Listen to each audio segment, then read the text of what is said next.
I guess you gave a good starting point. Yes.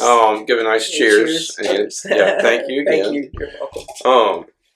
First thing I want to ask you about is you're doing a basketball league right now?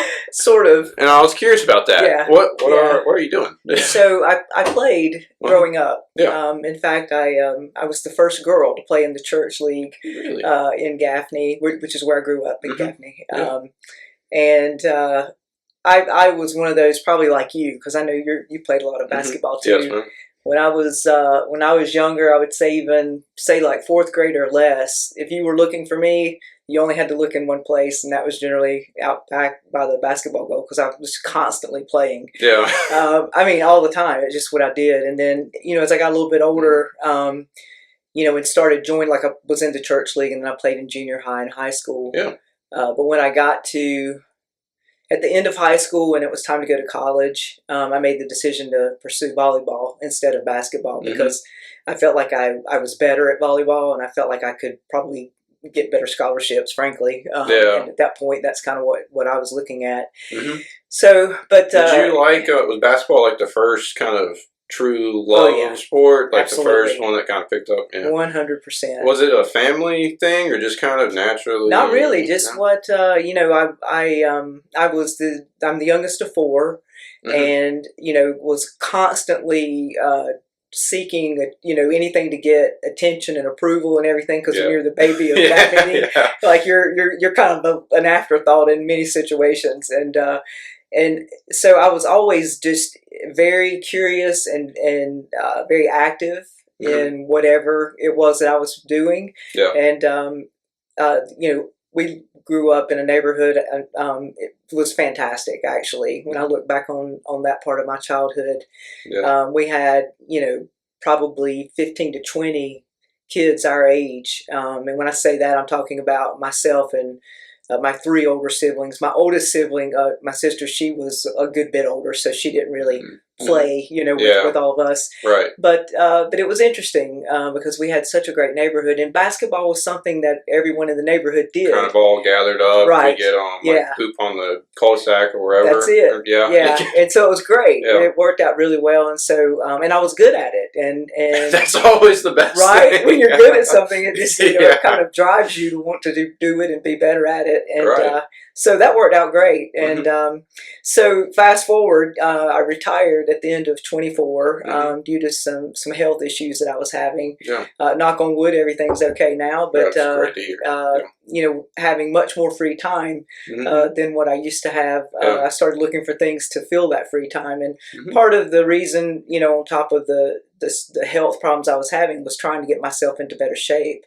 And so getting into better shape, and a lot of my friends are super active.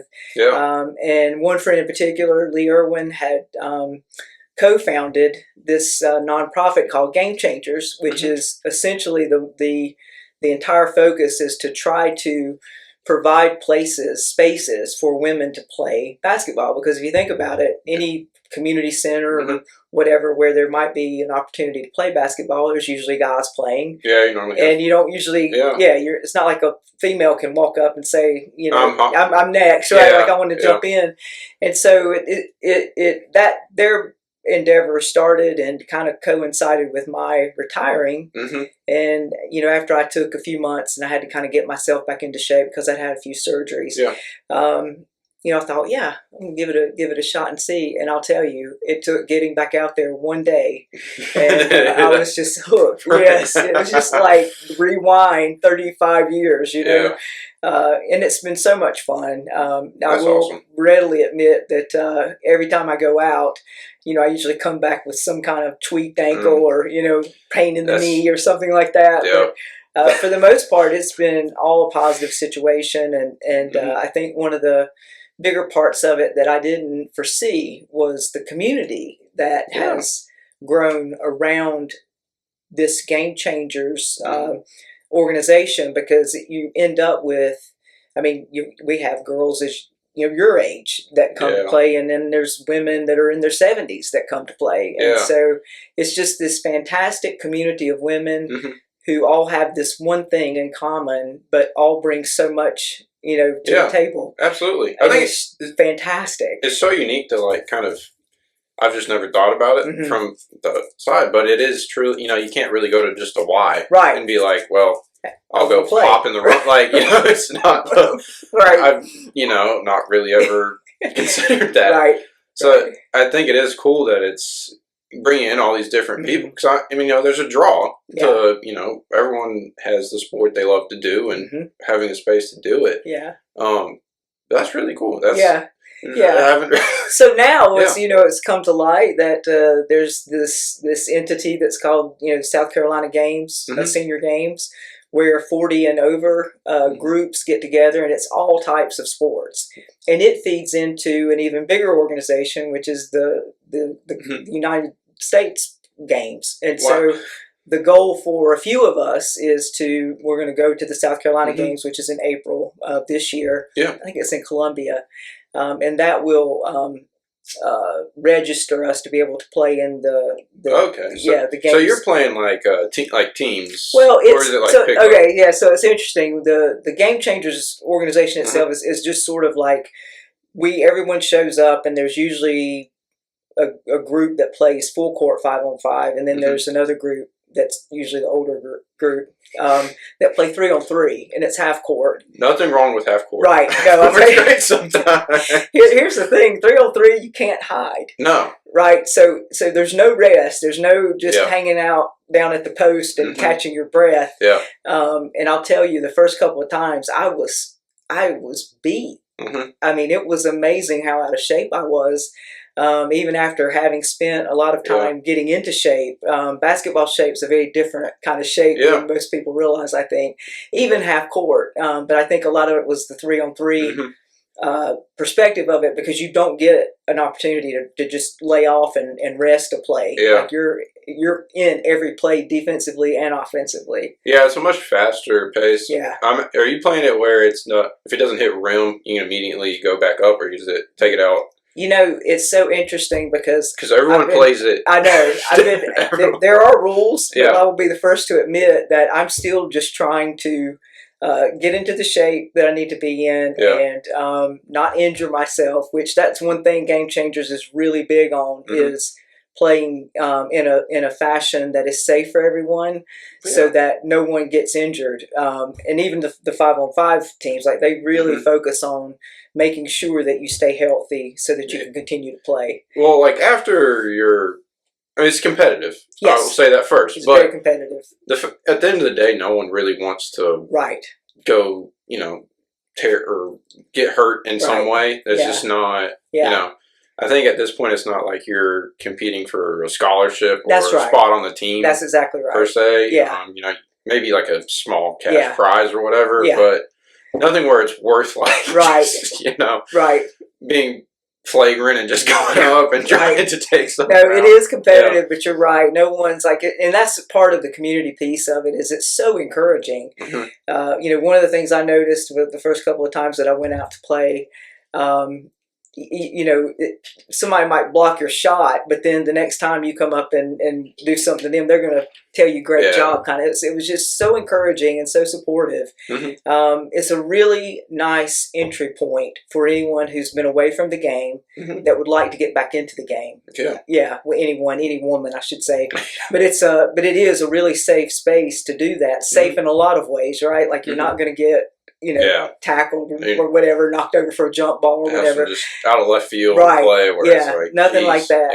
And then even from the support standpoint, if you've been out of the game, 35 to 40 years, you're out of shape, it's just a safe place to come back and re-enter the game in a way that you can enjoy it, and it feels rewarding. The whole experience is super rewarding. So, well, there's something about it after you go play, when you win a couple games or you win a game, and that feeling of like after running around, you're kind of tired. It's just a nice it's a good feeling at the end of the day. It's so very rewarding. I think it's also, even when you lose, there's that motivation for next week or next time.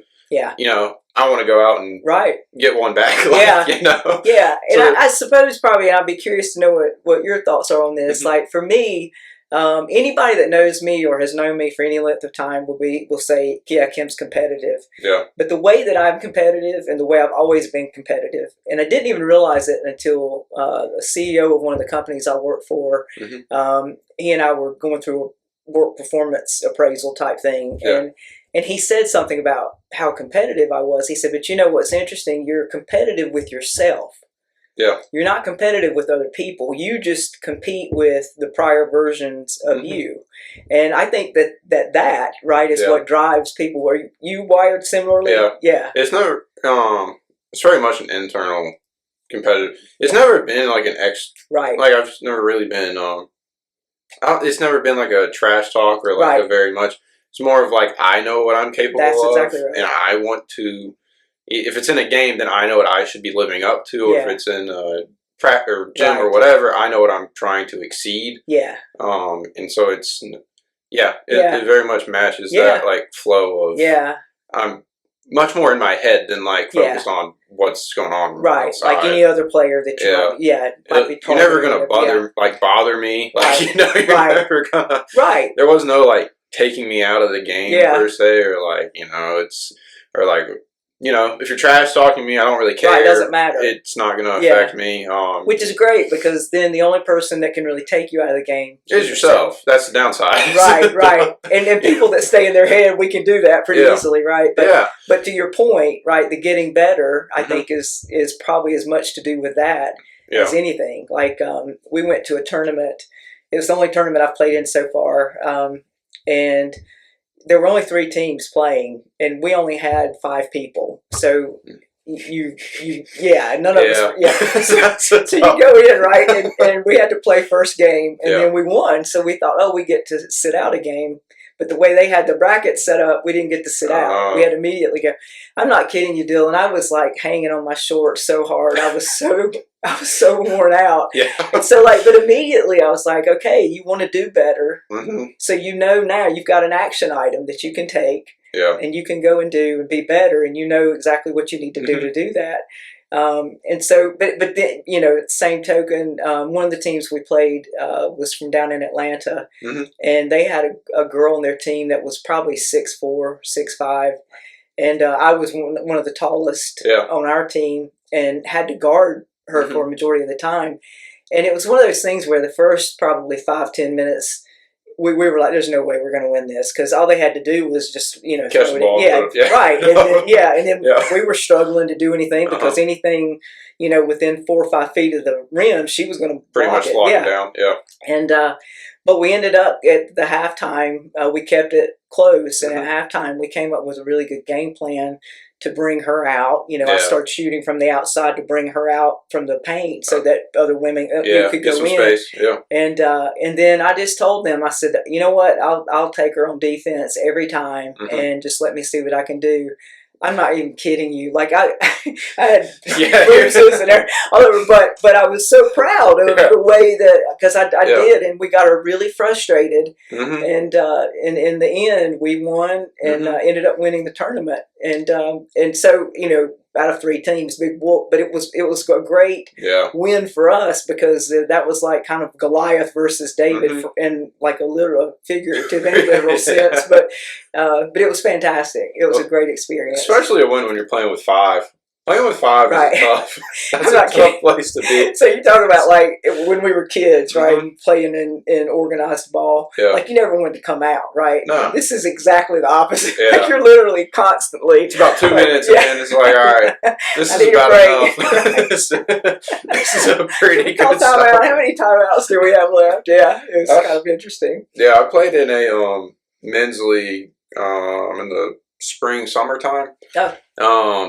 I guess summer, and that was probably my first time playing basketball since school.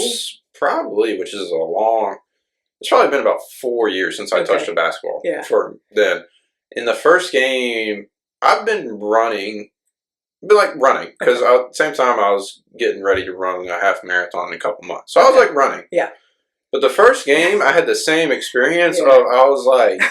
Holy, like I got in, I think it was about a minute and a half in like the first half, and I was like, I'm gonna go sit for like a solid, 2 minutes because I'm gassed. Like, there's nothing in the tank. Very different in shape. For basketball. And I don't know. I just never. I guess my whole kind of childhood, I played it constantly, so there was never like a falling out of like shape. Really, it was like maybe you didn't play for like a week or so, but it's pretty pick it up and keep going.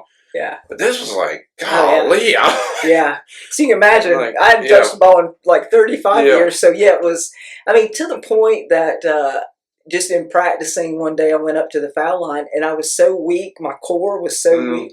Like I had to take like a step to even get it, to get it up there. And that really, it was eye-opening in a lot of ways. And I think when we're young, we take a lot for granted. Yeah. Because when we were young, right, you never thought twice about where you were shooting from. It was never a question of strength to get the ball up to the goal. Yeah. If it went in or not was all you were looking at. You couldn't even get it up to the, the goal. So it's like, you get a couple feet behind the 3-point line. It's like, geez, I don't think I can. I know, get it there. Keep it up there. It's like I'm trying to dip it back down and send a shot at this point. It's like, geez, I got nothing. It's so interesting. That's kind of been your experience as well. So but the motto of Game Changers is keep playing, and so I'm going to do it. I'm going to keep playing as long as I can, and I'm enjoying the heck out of it. And like I said, it's the community and the meeting some just really great women out there from all walks of life. It's really been inspirational and motivational. Yeah. So, the community aspect is a very big part of it. I think when you kind of have either that team you play with or the group that you have like runs with, having that kind of bond that you get from going out there and you're trying to get on the same wavelength, essentially, of if you've never played with them or if you're a couple weeks in and you're trying to figure out where they're going when I'm doing X. If I do Y, how are they going to react? And it develops like a level of trust almost of like, I have to know what they're doing. And also the talking aspect of it is, you're playing on defensive side. You're having to you have to talk to them. If you don't communicate and you get blind, you get a blindside screen, my back is going to hurt terribly for a couple of days now. Like, I don't want that. And I know they don't want that. So you develop the verbal communication with also just like the, I don't know what almost like intrinsic communication. It's trust. It comes down, I think, to trust. And it's funny, I was just watching a documentary yesterday that someone had, one of the ladies at Game Changers had mentioned about a team back in the 70s that the Mighty Max is the name of it. And but the coach said that, like, that's the difference between teams that win and teams that win championships is trust. And so it's interesting you mentioned that because I just heard that yesterday in that movie. But I think you're right about it. It is. And this is such a great group of women, and everyone's just doing this on their own time. Which means there's a real passion for the game, and that's who you want to be playing with if you feel the same way. It's a lot of fun. Nice. Are you a ball dominant person? Are you more of like an off ball person? Like, what's what's your go to? Spot? It's interesting because growing up, I was younger. I was definitely a ball person. Had a great shot. Had a good feel for the ball around the rim and in the paint. But then when I got to high school, and I think a lot of it was, high school's high school, right? Probably a lack of confidence. I became much more of an off-ball player. So the one that was going to set the great screen that was going to free up the player that could hit the shot. And then, real big on passing, getting good assists and figuring out, people's, how they move so that you know exactly where to deliver the ball to them. And so I would say right now I'm kind of sitting in the middle trying to figure out what this Kim 3.0 looks like because I don't really know. But I'm kind of feeling it out and seeing. Well, that's kind of part. That's part of it, especially now, is getting started of finding where is that kind of gap that needs to be filled. And and sometimes your skill set fits it. Sometimes right. it's just, it's, I'm not that. Yeah. Well, I still feel like a lot of it's developing because it's the strength thing's a big thing, the endurance thing's a big thing, and so a lot of that I think is TBD. So we'll see what happens probably in the next few months. I'm coming off an injury, which of course, when you're 57 years old and you're out there ripping around like a teenager, there's going to be injuries, and so I'm been nursing a little bit of an injury that I'm ready to come back from now. So, but that's the thing. Like I've been out for several weeks, and so now I've got to get that endurance back up. And you almost got to start training for it. Right, you're absolutely right. Months ahead. Which is like I just want to go play. Like I don't want to think about it. Right. That's it. That's the annoying part. But it tests your passion, right, and your love for the game. Because and I think for me, when I first made that decision to retire, in the first couple of months, I was still recuperating, but I was, resting and doing the things that I needed to do. Yeah. But I started thinking about, okay, what are you going to do now? And so I was reading articles on early retirees and that type of thing. And one of the things I read was, find a way to infuse joy back into your life. Think about what brings you joy. Yeah. Dylan, I'm not even kidding you. It took me weeks to come up with anything because I think I've been in that corporate. You get so blinders are on, and you're just kind of going, and you don't think about. For decades, everything had been about work for me, and it paid off, or else I wouldn't have been able to retire, as early as I have. But I really had to think about that for weeks, and everything I would come back to, it was still in that still that same mindset of achieving something or. A performance thing. It was all related to, achieving and work and things of that nature. So I really had to think on, what brings me joy. And so I started rewinding time. Yeah. Because I recognized the work thing, I needed to probably clip that part off and think before then, what did you do for just fun? Yeah. And the first thing I could finally land on after weeks of thinking about it was basketball. And so I was like, oh my gosh, what about, so that's where it started. And my commitment has only grown. And at this point, except the one day when I went out there in 2 minutes, like you, 2 minutes in, I'm like, oh, I'm gassed. I can't do anything. And maybe I need to go sit down. But no, it's been a great experience. So if we ever play a tournament here, I'll let you know. Yeah. You guys can come and please watch do. It. Yeah. We'll bring some signs. We'll be cheerleaders on the sidelines. Yeah, but my friend Lee, who co-founded this with another friend, Rebecca, Lee actually played in the national games last year, and she said the biggest draw out of the whole tournament was like the 80 to 85-year-old women's championship game, and she videoed it, and like she has shared it with me, and it is phenomenal to watch. These 80-plus-year-old women are still out there. And yes, that is really. I mean, that's a testament to taking care of yourself over long. Like that's impressive. It is to be able to go out and do. Yeah, I agree.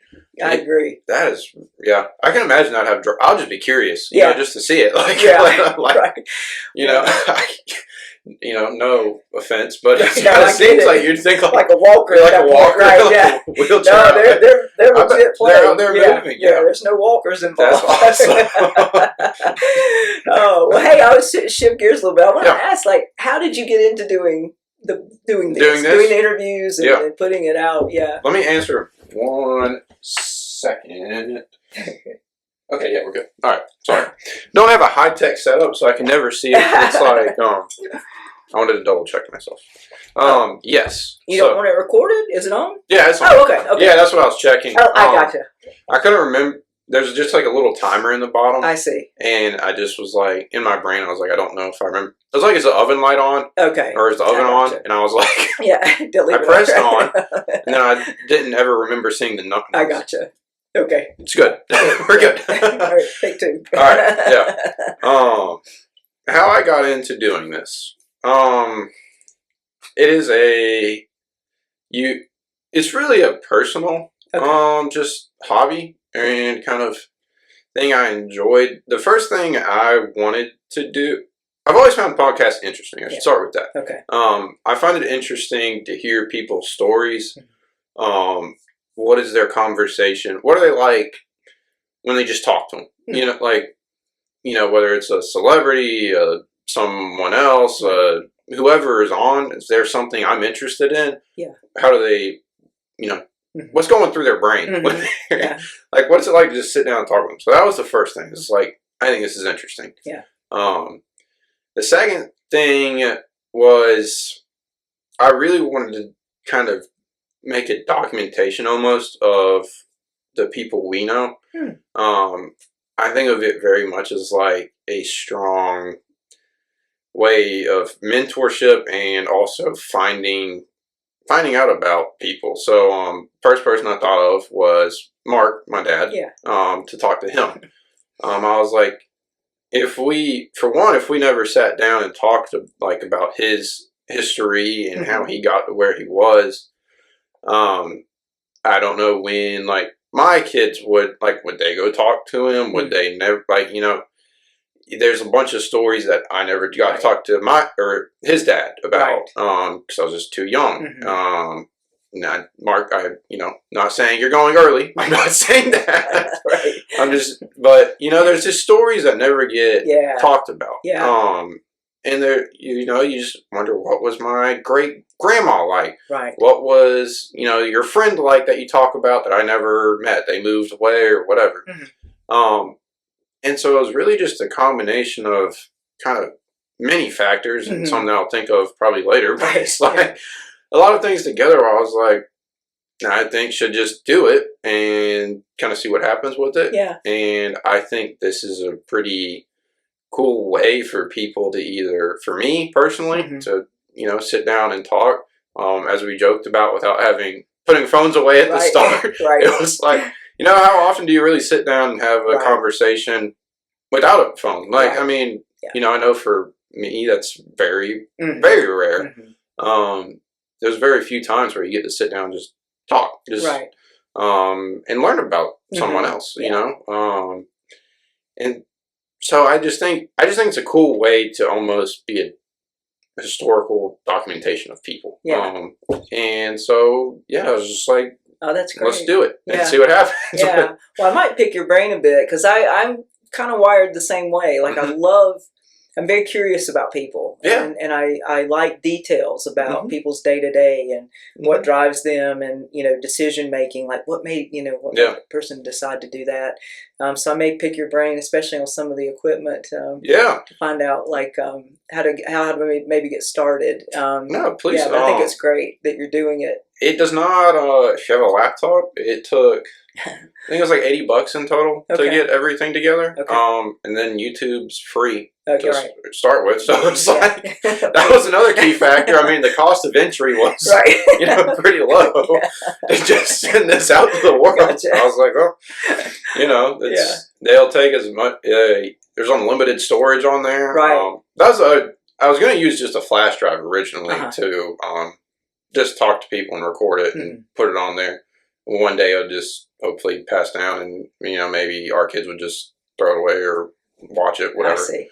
But then I was like, I'm not going to keep buying flash drives. So after I saw it was like 30 gigabytes, I was like, that's going to burn through some flash drives. So that's when I got it onto YouTube, and I was like, I think other people, at least I don't think other people as in like the world will, you know, be drawn to it. It'd be cool, but like, not my expectation.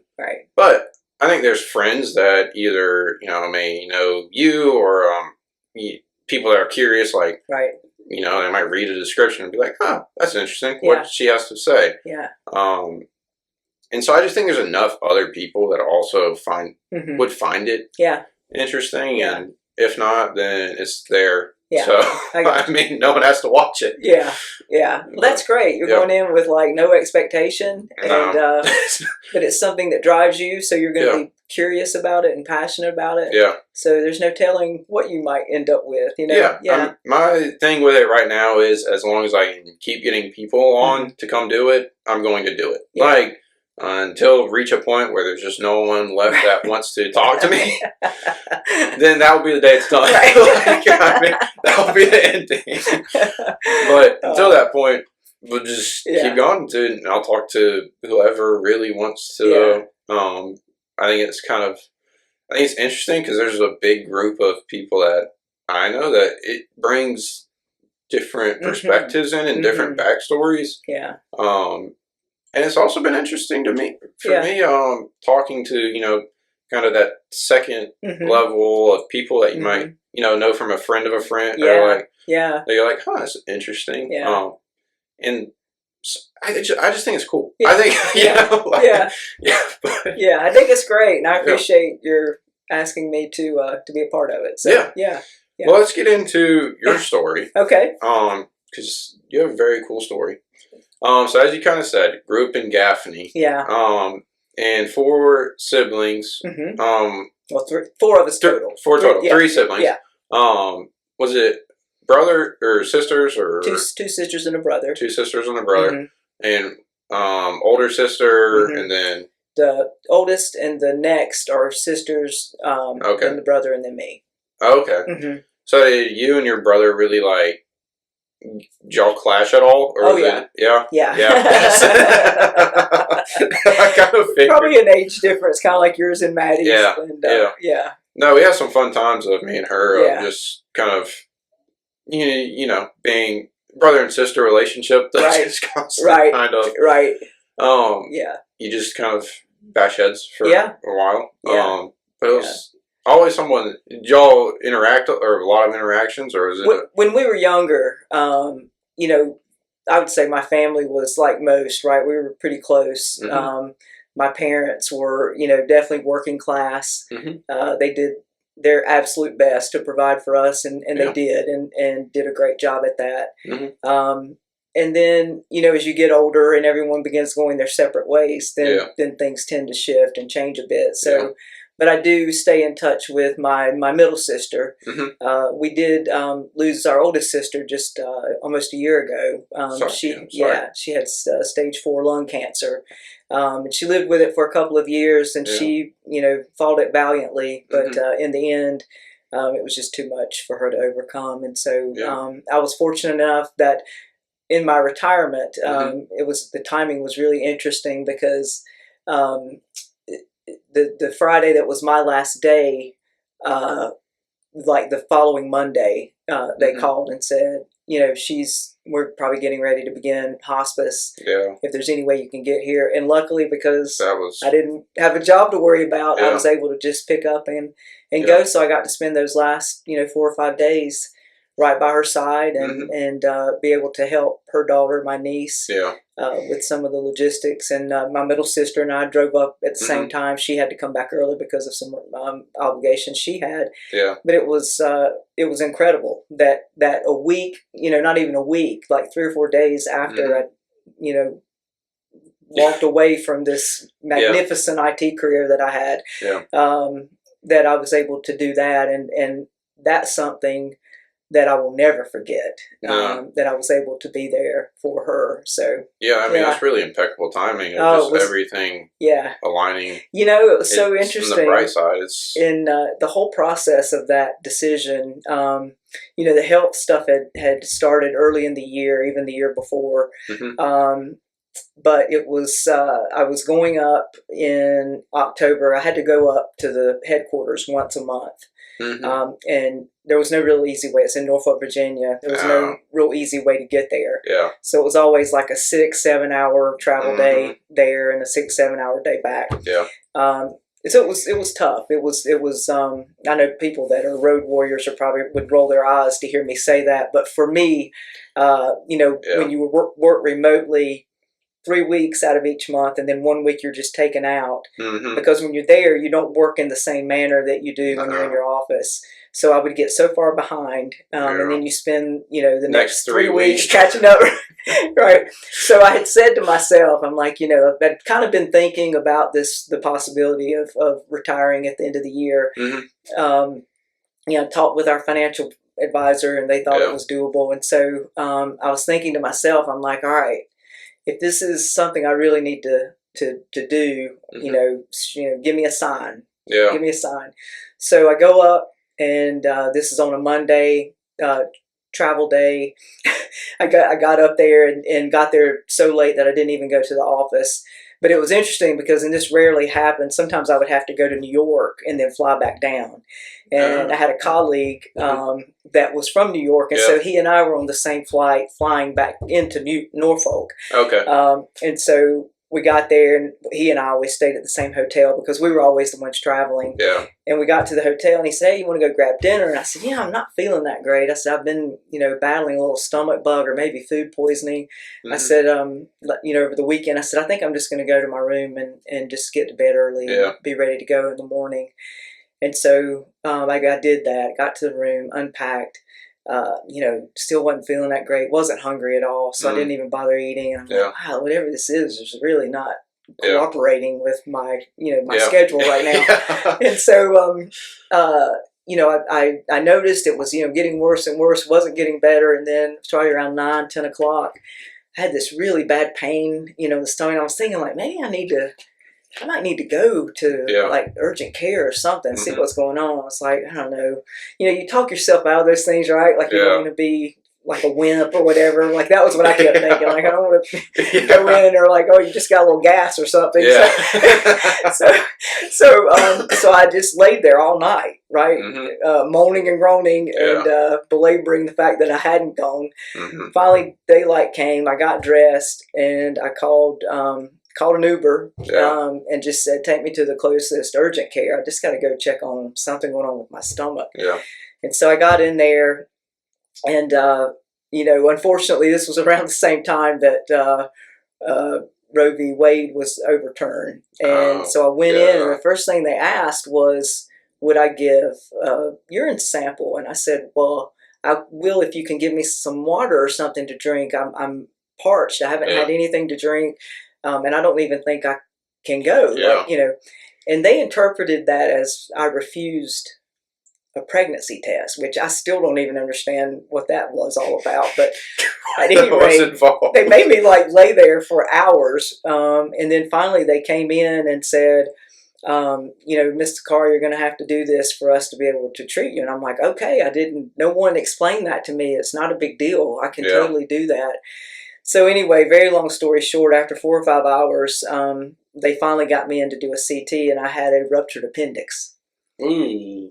And so I'm in this place that I don't know anyone, doctors or anything medically, and they're like, we got to rush you into surgery right now. And I'm like, whoa, hang on, I need to call my wife. I need to call, some family and let people know what's going on. And so they said, where's your phone? They went and got my phone. I'm literally in the hallway getting ready to go in the operating room. And I called Summer and said, I hate to tell you this, but they're getting ready to whip me in, here for surgery. And so, I hate to be a problem. Right. Hate to interrupt your schedule. Can you go up to Norfolk? The first thing she said was, what am I going to do with these rabbits? Right. Because, she and your mom are doing this rabbit thing. And she had a couple of rabbits, and she's like, I got to figure out something with the rabbits. So anyway, she took care of the rabbits the next morning, and then she came back, got packed up, and she came up, and so I'd already, had the surgery and stuff by the time she got there, but she did get there. Yeah. And we were both thankful because that was quite a drive for her to have to do on her own. But anyway, I was in the hospital the entire week. I think we got home on Sunday. Yeah. And I said, okay, I appreciate that sign, right? Because the whole thing I'd said was, give me a sign if I need to, not do this or if I need to do this. And so I was pretty clear on that one. Yeah. That was probably it. So I've gotten, I've kind of been lucky like that though through life that I've always had a really like sort of strong and intimate feeling about whatever you call it. A lot of people around here call it God.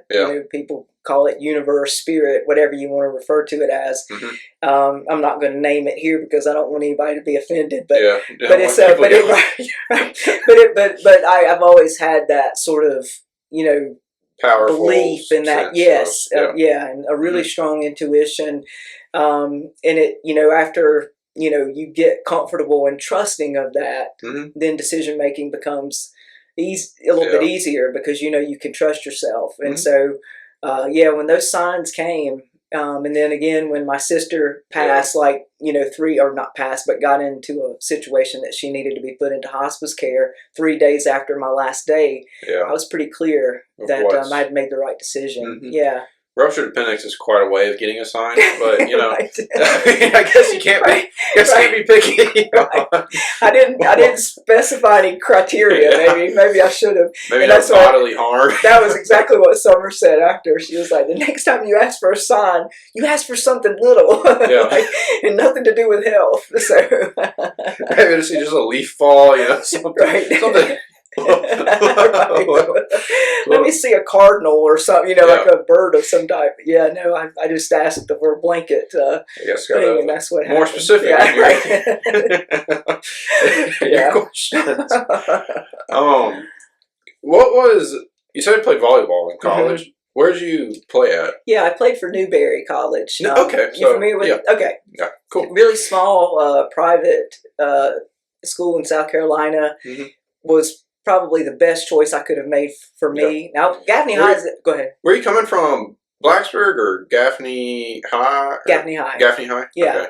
Which was huge. I mean, Gaffney High, even then, I think my graduating class had definitely over 500 in it. And so, I mean, it was a big 4A, even back in the day when 4A was the biggest. We were part of the Big 16. So it was big school, but to go from that to Newberry was like a big step, from a number of people. Yeah. But I think that worked well for me. I was always very active and involved in a lot of different things in school. And so I think if I had gone somewhere like Clemson or Georgia or somewhere like that, I think I would have probably gotten lost. Yeah. And I think having that smaller environment, you made friends pretty quickly. The professors, FA was a real thing at Newberry, so if failure due to absences. So a lot of schools, that doesn't mean anything. At Newberry, it meant something. Like if you were out more than 4 days on a Tuesday, Thursday class or 6 on a Monday, Wednesday, Friday, you failed. And the professor would come to your dorm room and, tell you. Knock on the door and let you know. Yeah. So I think it was good for me. Well, I imagine having that community aspect also, team, like you have the, volleyball team and your training, and you also, imagine you probably also are meeting people from like the soccer team or kind of athletes, kind of all are hanging around. Yeah. Well, and Greek organizations were big. Yeah. The first year I didn't participate at all, but the second year it became, pretty clear that to build out like the type of community I wanted to have, I probably needed to do something. And so like I pledged cows Kappa Delta, which KD is a big thing. It's a big sorority and it's at a lot of the big universities. But being a Kappa Delta at Newberry, I think, was probably a lot different than being a Kappa Delta at Clemson.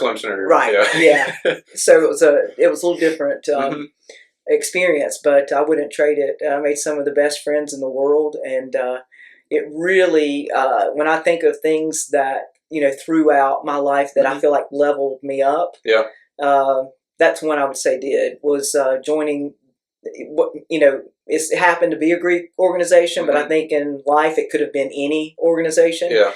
But to join something where you've got that community and real close-knit, and at a really critical time in life, right? Yeah. That 18 to 21, 22-year-old. It's a weird time frame. It is. And it influences a lot of your decision-making that impacts your life from that point forward. Yeah. Like who you're going to spend the rest of your life with. Yeah. What are you going to major in that could possibly lead to your career? Yeah. There are a lot of big decisions during that time. For me, I'd always been a really religious person, and then going to college and entering into some courses where I learned some different things that I'd never been taught. Yeah. In church, kind of broadened my perspective. Yeah. About, I guess you could say religion, although religion I think's probably, I'd say more life. Right, spiritual. It was more a broader perspective on life. Yeah. It's open.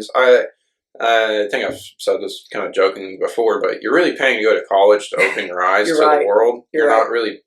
The classes are more just like there. Right. I mean, you get what you get from a class. It's not classes don't transfer over necessarily to the real world of what's going on. Right.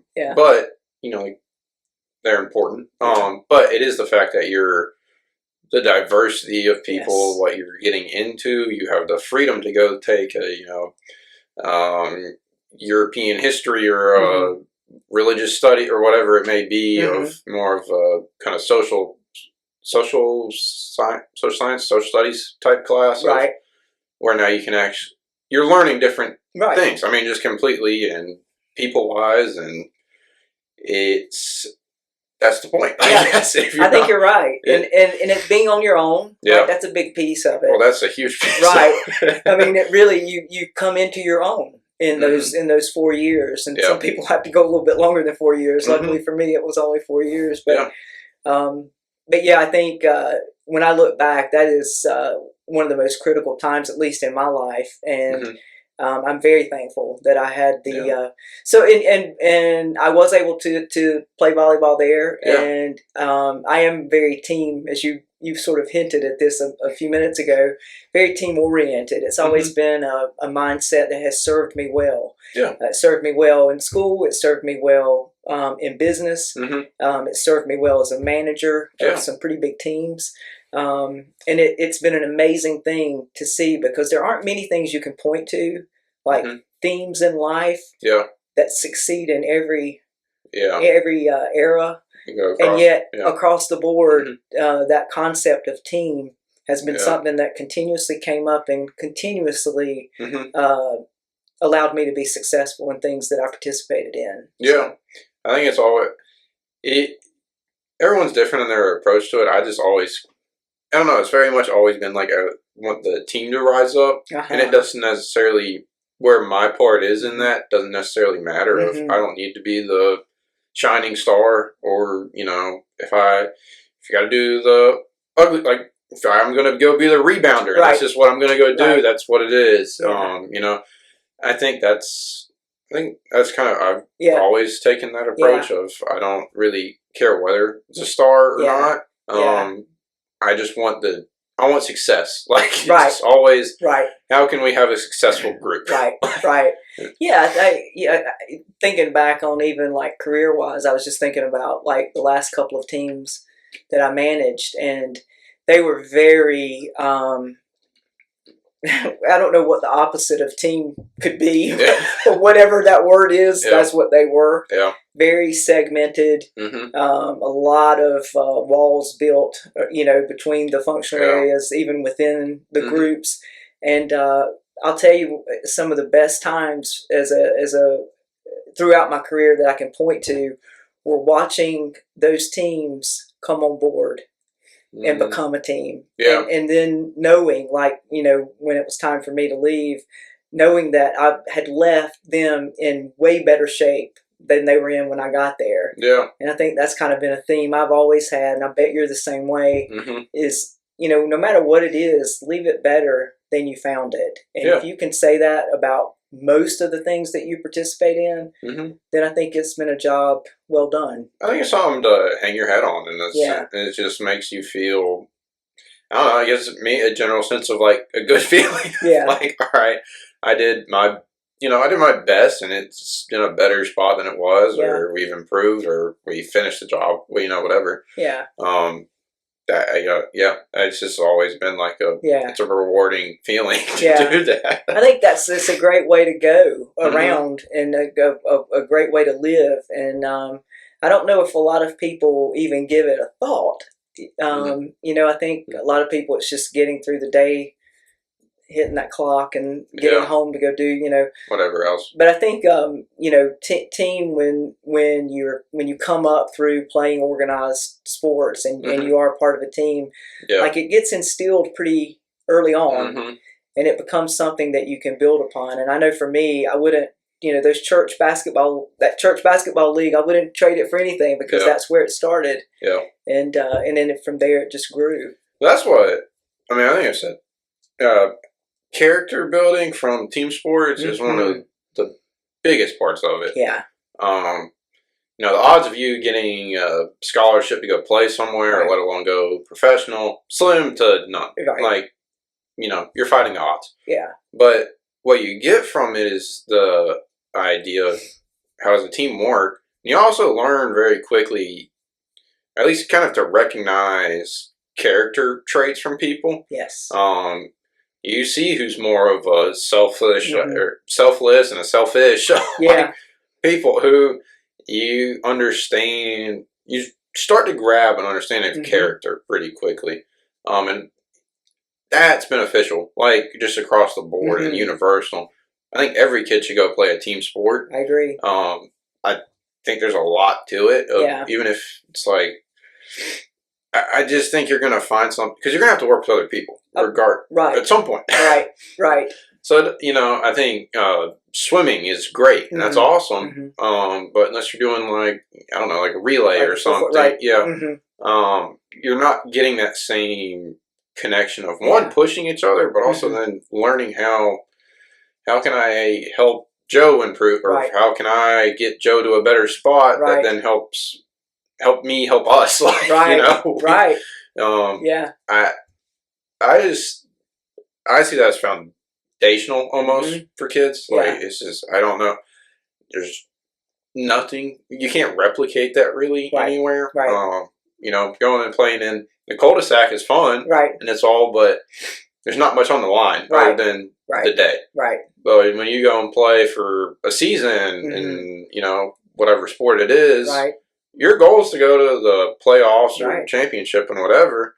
And that part really, that's where you really get to, when you have to stay with them for the 4 months. So if this is your team. Also think not quitting is another part of it.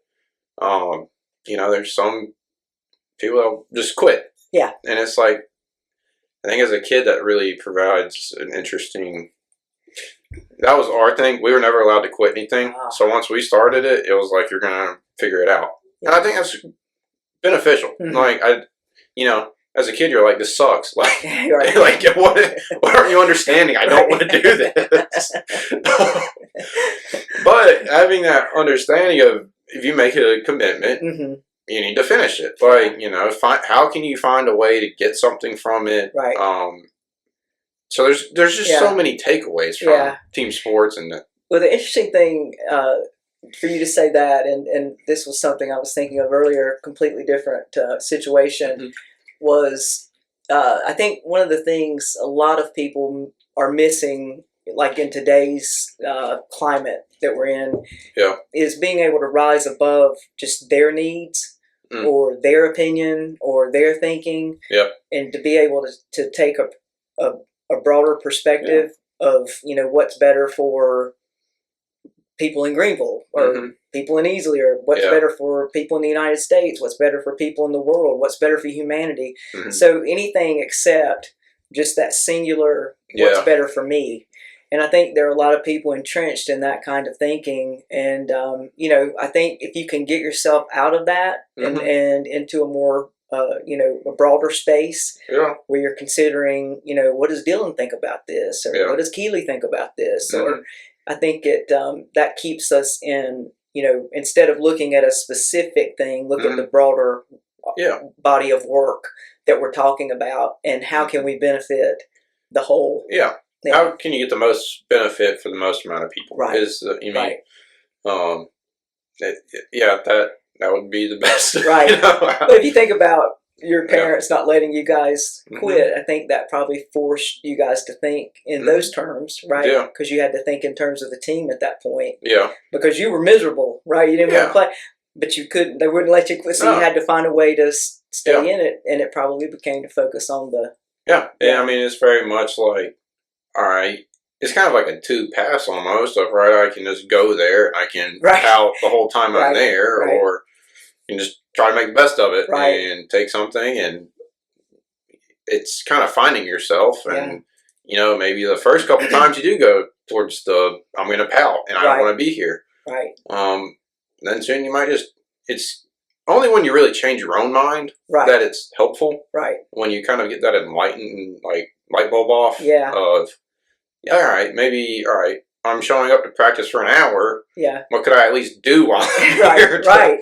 You know, or you know, I would like to win a game. So what would I? You know, but I just think it is great for anyone. I think for anyone, but kids especially, to really benefit from it. Yeah, I think so too. Yeah. A question I do have for you with Greek life.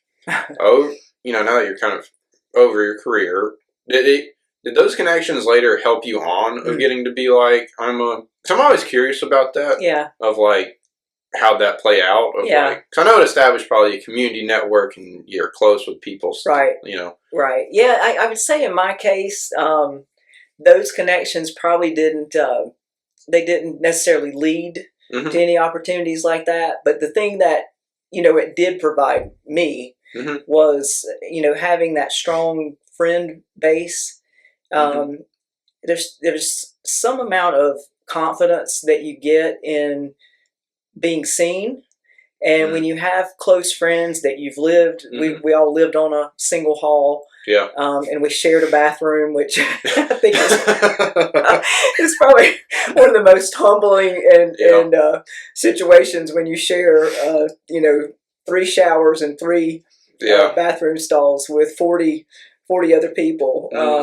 That when you can, you know, have that type of closeness with people who are not family. Yeah. There's some level of building of confidence that gives you to be seen, to be understood.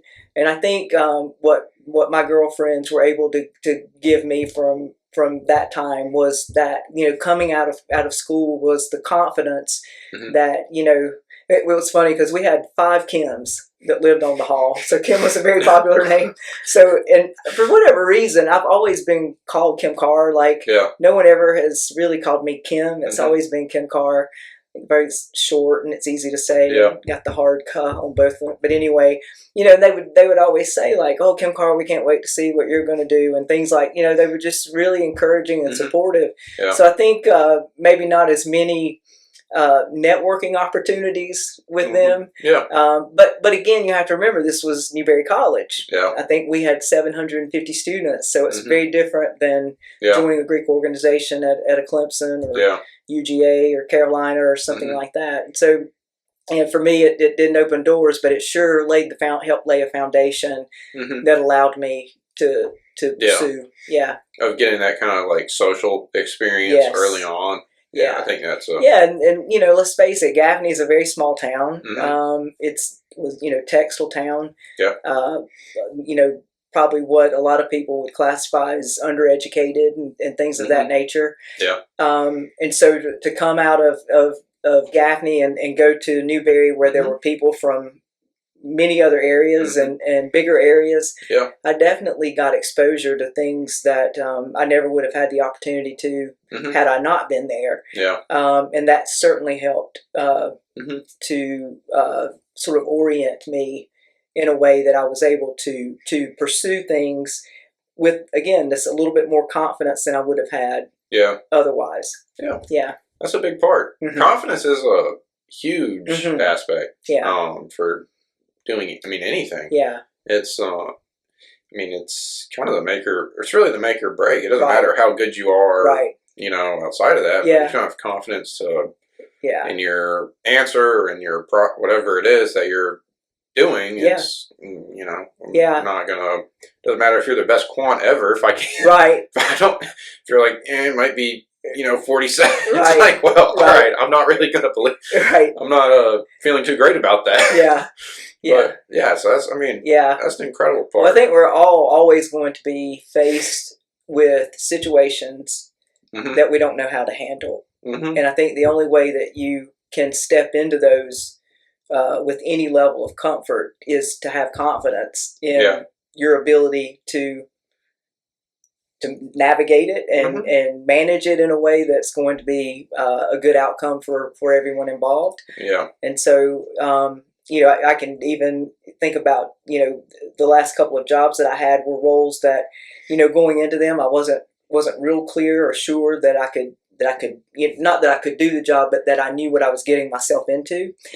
And so you get to the table and you're sitting there and you're listening, you know, and everyone else has been already working together for some length of time, so they've got the inside jokes, and you're kind of the outsider coming in, and but I think having kind of laid out those foundational and stabilizing areas of your life, that you're prepared to step into those moments and handle them with a lot of coolness and calmness, and that goes a long way into making a lot better decisions. Something interesting. We had the CEO of Economic Development. What is it? EDC. It's for Greenville. Sam, can't remember his last name, but he came in and he was talking to our class about his kind of just giving like a brief introduction. But he was talking about when he was in a law firm, and the kind of what you're talking about, if he got thrown into a position and had he been any, wiser or smarter of knowing what the position was, he would have been like, I cannot. I wouldn't have done it. Yeah. But it was like, from that, I grew tremendously. Like, so it's having, I think it's good sometimes to have that bliss of, I'll figure it out. Right. But, I mean, having a foundational aspect in yourself of, all right, I have pillars, I know what I'm capable of, and I may have no idea what I'm about to walk through that door, but we're going to figure it out, and we're going to navigate. Yeah. That's a huge part of life. I mean, I can remember that the very first day on the last role I was in, which was a CTO role, which I never, being completely honest, I have a BA in English from Gaffney. There just weren't, I didn't have like pedigree. It wasn't like I was blue blood or anything. Yeah. And when you went to Newberry, what was the idea of like school wise? Because you had an English degree, right? Which I think I wanted to get to that, right? I know it didn't kind of match up with IT, but it's funny. It doesn't take much for me to get passionate. Like, I can get passionate about a lot of things. Yeah. It's just sort of how I'm wired. Yeah. And I think I declared every major they had at some point, between my freshman and junior year. And it really came down to, I was at the last sort of semester that I absolutely had to declare a major to make sure I had time to get all the courses in. And I'd taken classes in every area, right? It wasn't like I got a really diverse education there because I took multiple courses in every major. And so I sat with it. It's kind of the same thing with landing on basketball was something that brought me joy. I sat with it for a couple of weeks, and I was like, where you are right now, what's most important? And it was really more about what we were talking about, being in our own heads. Yeah. I was like, I really need to understand human nature. I want to understand human nature, like what drives us to do the things that we do. Why are we compelled in some directions versus others? Yeah. And so when I looked across, that left me with religion or English. It's English lit. Yeah. And so if you think about that, it's really no different than religion is taking the Bible and studying it. Yeah. English lit was taking other classic literature and studying, basically the same thing though. Like Shakespeare is a perfect example of that. Read any Shakespeare and like you can so see the evolution of what he's showing us about human nature. It's just phenomenal to read, especially his the more popular plays. But so I think. Were you a big reader like before that? No, not a big reader. It really was about understanding. Just simply people. Out of the aspect of I want to understand. Right. And so, my second sort of pivot from that was law school. Okay. I was planning to go to law school. I did an internship with SLED my final semester, and I really, really wanted to be a SLED agent.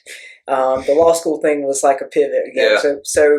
But unfortunately, I think it was like the week after I graduated, they put a freeze on hiring. And to my knowledge, I don't know if they ever lifted that freeze on hiring, but, I'd done all the political work. It's a very political thing to get hired with, at that time, to get hired with SLED.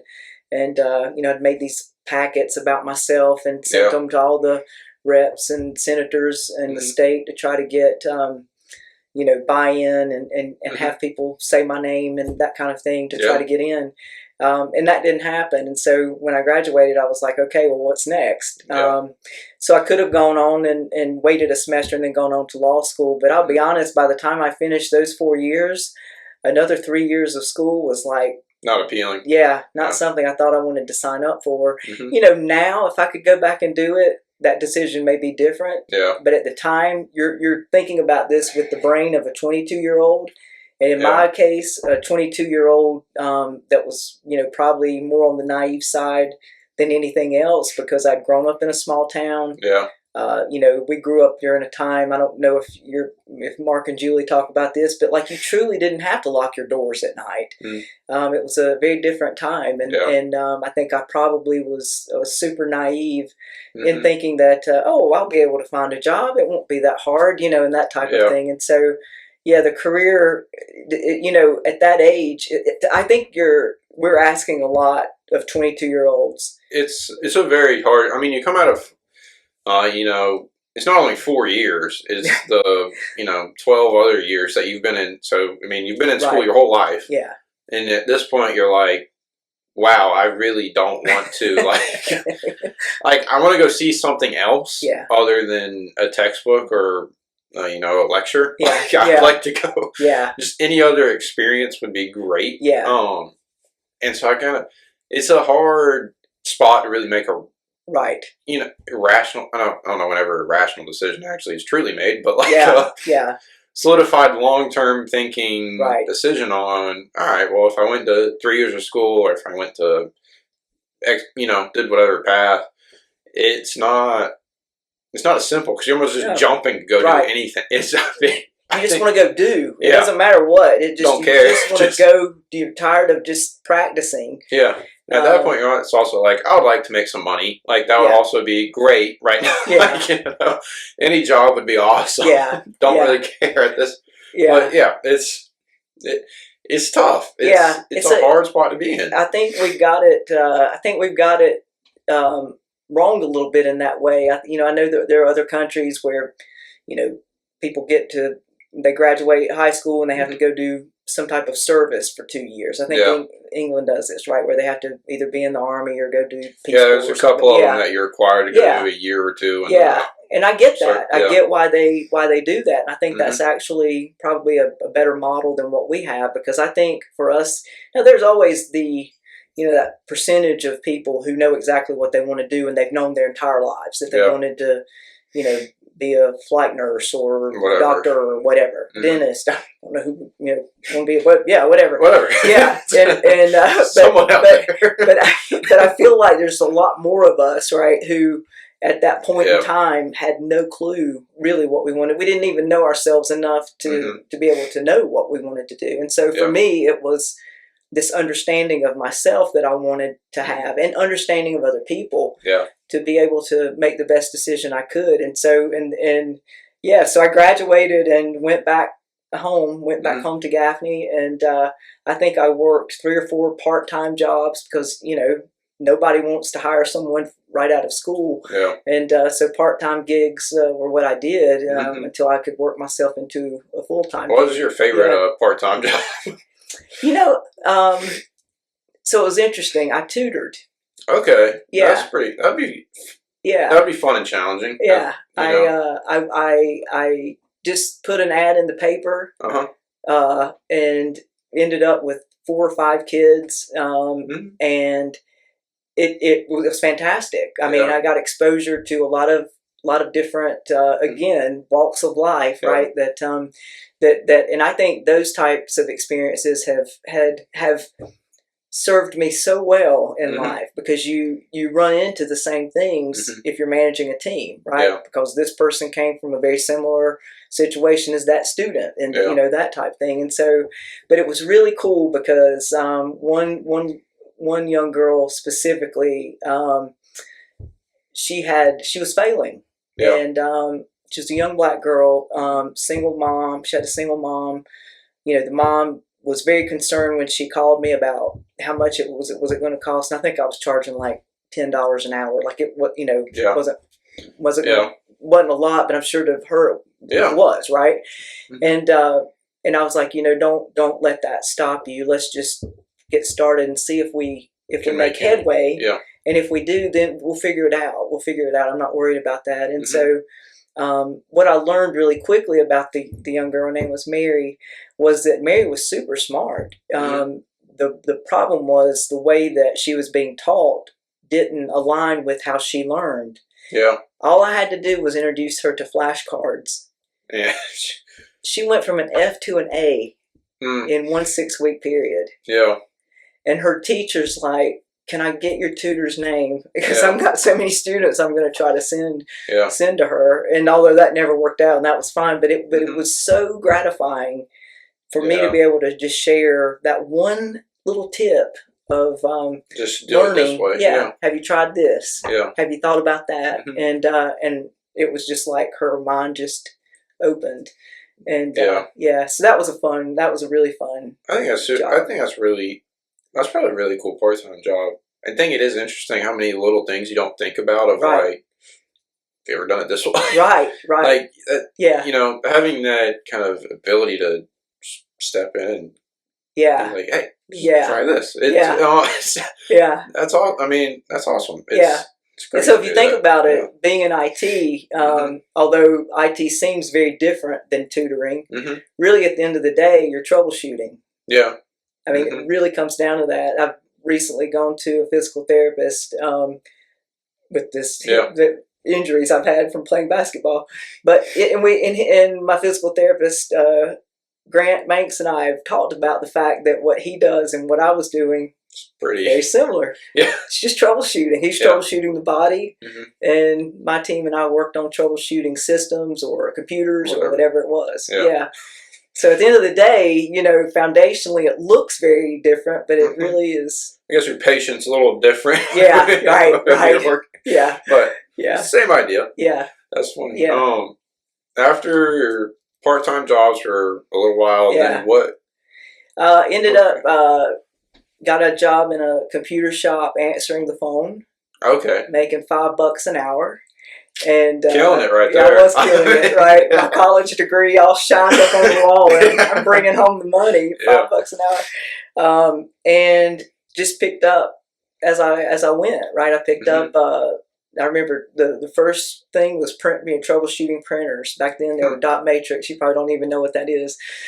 Type of printer. Laser printers were coming online at the time. Windows 3.1 was out, but DOS was still the big operating system. So just very low level type computer work, but learned printer troubleshooting, and then it went to computer troubleshooting, to operating system troubleshooting, and then the next thing you knew, I was in networks, and I understood, how this computer could talk to this computer, and then you get into the server client environment, and all of a sudden you're storing files and using this server as a file print server, and this client can print to this person's printer, through it and that type of thing, and it all made sense. And I worked in a textile job for probably 4 or 5 years, and then left and went to a company, and it was a competitor of the previous job. And the guy he said, I don't even care what you do, I just want you to work here because I want to piss the other guy off. And I said, I really don't want to do what I was doing there. What I'd really like to do is be your IT person. And he said, well, tell me what you know about IT. So I, basically what I just told you. And he was like, okay. He said, what about any special projects? You think you could handle that on top? And I was like, absolutely. And so he hired me as, I don't even remember what my title was. It wasn't necessarily IT, but it was something technical in nature. Just threw tech in there somewhere. Right. Made me feel better. So, and then I remember the first day I showed up, he comes in, he had a stack of books like this. He sits them down on the desk, and it was all on color space, and how they were trying to develop a computer system that could closely align with the output of color, which I'm not going to get into all that because it's very technical in nature.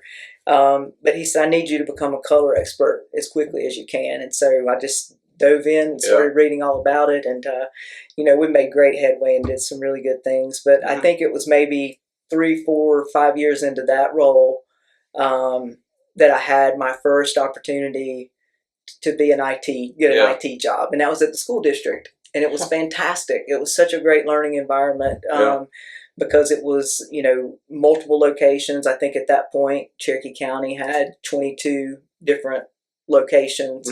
And so I'm running, with one of many, but running the network and troubleshooting, and you had all this different equipment, and it was a fantastic place for me to learn and get that IT title behind me, so that I could then come. And then I found a rollover in Greenville, and stayed at that company for 17 years, and that was really where it was cemented.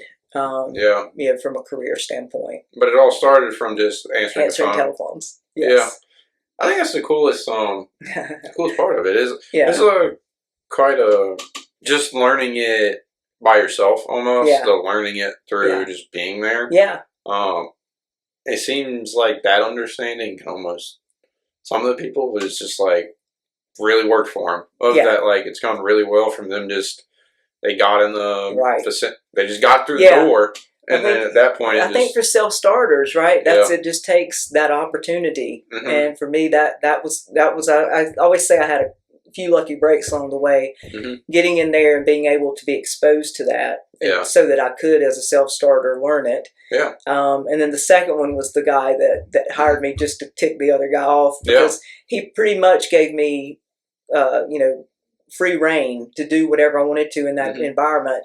And I remember going to him. This was back in the day where it was not the type of network cable that you have today, which is RJ45. It was the coaxial, kind of like the old charter cable connections. That's how computers were connected. And I told him, I said, I want to convert it from a coax network to Ethernet. He was like, that'd be a lot of work. And I said, yeah, but it's going to be a much more reliable setup if you'll let me do the work. And it was a lot of work, and I worked a lot of overtime, but I got it done. And it did make the network more stable and more reliable and faster, and so checked all the boxes and made him happy, and I was thrilled with it. So I mean, that's getting to just take on your own project. That's a big part. But I had a great opportunity, only because he, I was given that opportunity to spread my wings, and I was able to do that and take advantage of it. But I'm very well aware how fortunate I was to get those lucky breaks along the way. I think that's an incredible part of a lot of people's stories, is the luck almost. I mean, it's not. Luck makes it really simplified. You did hard work before that. You did hard work after, in between, the whole time. But it does just take something, it seems, and across everyone's life, really. It's been, there's some moment where it took the preparation from just doing something else and finally getting that door to just finally open, or whatever it is. Like, it's just interesting that that's universal across everyone, of that there is some degree of luck or fate or whatever aspect you want to call it that it takes to kind of keep going. When, otherwise you just kind of hit a roadblock. Like, it could have been a dead end. And, if the other guy doesn't just want to piss off the other person, you don't, maybe you do something else. Like, you go down a different avenue. So you're absolutely right that I think luck plays a part in most people's journeys in a lot of areas, right? Not just career, but relationships and other things. But I've always been very vocal about that, like the thanks that I have for the opportunities that I've been given, because without them, I could be doing something completely different. And I'm very thankful for that and acknowledge it. Now, during that time, so 17 years. So what was you had a wide transition then in technology from across the time.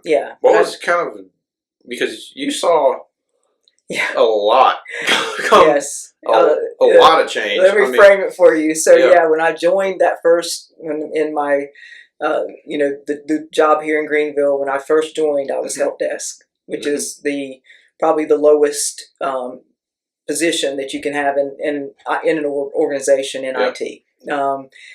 That's what I was hired in as. At that time, fax machines were not only still being used, they were the cornerstone of a lot of the business that particular company ran. That's how they did their orders. People faxed in their orders. So when you think about where we are today versus then, like for a fax machine to have been critical to the operation, and it was. And I mean, we went through, fax machines to Palm Pilots to Blackberries.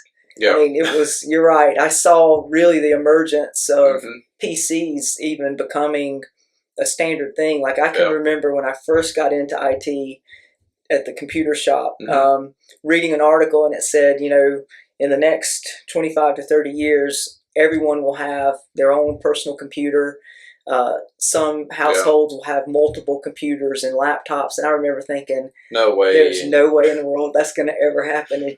I mean, it totally And now happened. Everyone has multiple. Yes. I mean, of everything. Yeah, I mean, we obviously at that point, no one was predicting the Apple resurgence, right? Because at that point, the Macintosh had been beaten down, so that Apple was like, Apple was then what Novell is now to networking. Like it's just an afterthought. Boy, if it could have survived, it would have been a great thing, but it didn't. But for Apple, they did do that resurgence and came up with all kinds of great technology now with the iPhones and the iPads.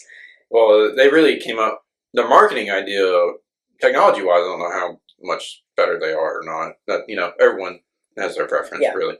But the marketing and locking aspect of once you have an Apple product, you never walk away. You can't leave it because all your music, all of your photos, all of your contacts, there's nothing transferable outside of their network. And so it's like, for me to try to go get a Samsung or like anything, it would be such a pain to like. So, I mean, that was really the, most genius. I mean, also, they released the iPhone and that was the first, not the first, was it the first smartphone? No, Blackberries. BlackBerry was like the first. That's a great point. I'm not sure if it would be classified. I don't know if it'd be classified as a smartphone, but it probably had capability. And I'll be honest, it was probably better point-to-point technology. So, like with the internet, you weren't reliant upon the internet. In other words, like. You could still communicate. If you had a BlackBerry and I had a BlackBerry, we could still communicate. They had a back end that drove all that could drive all that traffic. That's cool. It was really great technology, but it just couldn't. They couldn't overcome once the iPhone hit, and once the iPhone it was like fire. Once they built in, so like it came out. I want to say 2007, but it was 2009 before they built in a connector for Microsoft Exchange, which is what allowed email. That was when it was lights out. It was done. It was just done. And BlackBerry, I don't think, hung on for maybe, they hung on, but they really weren't relevant for, probably maybe the next few years, and then they were toast. Well, even now, it's almost like competing for second. And I mean, you have other phone companies that are, it doesn't matter how cool the technology is. It's just like, it's the whole connectivity aspect that's almost, that's really the foothold. Well, the Apple stuff is cool. It's streamlined. It looks good. It's easy. Everybody complains about updates, but I'm going to tell you, we're just in that. It's the cost of being in that space is to do constant updates. But if you open an iPhone or an iPad, you can use any of them. Like if you open it one time, you know how to use any product. It's not. There's no transferable like skills to it. They all operate the same. It's a great. It's understandable. Their ecosystem is stout and probably untouchable. And I don't know if and when anybody will ever touch it. Someone eventually probably will come up with something. Hey man, it's hard to It's hard to think about. No, I know it is untouchable right now for sure. But even seeing that come up. So from my entry in 2000 to the Greenville job, to 2009, it went from fax machines being absolutely relevant, to all of a sudden we're talking smartphones and I bet it's also a shift tablets. At that time in culture or company culture to go more online and more towards getting orders on an online form, like a submittal form or something, whatever it is.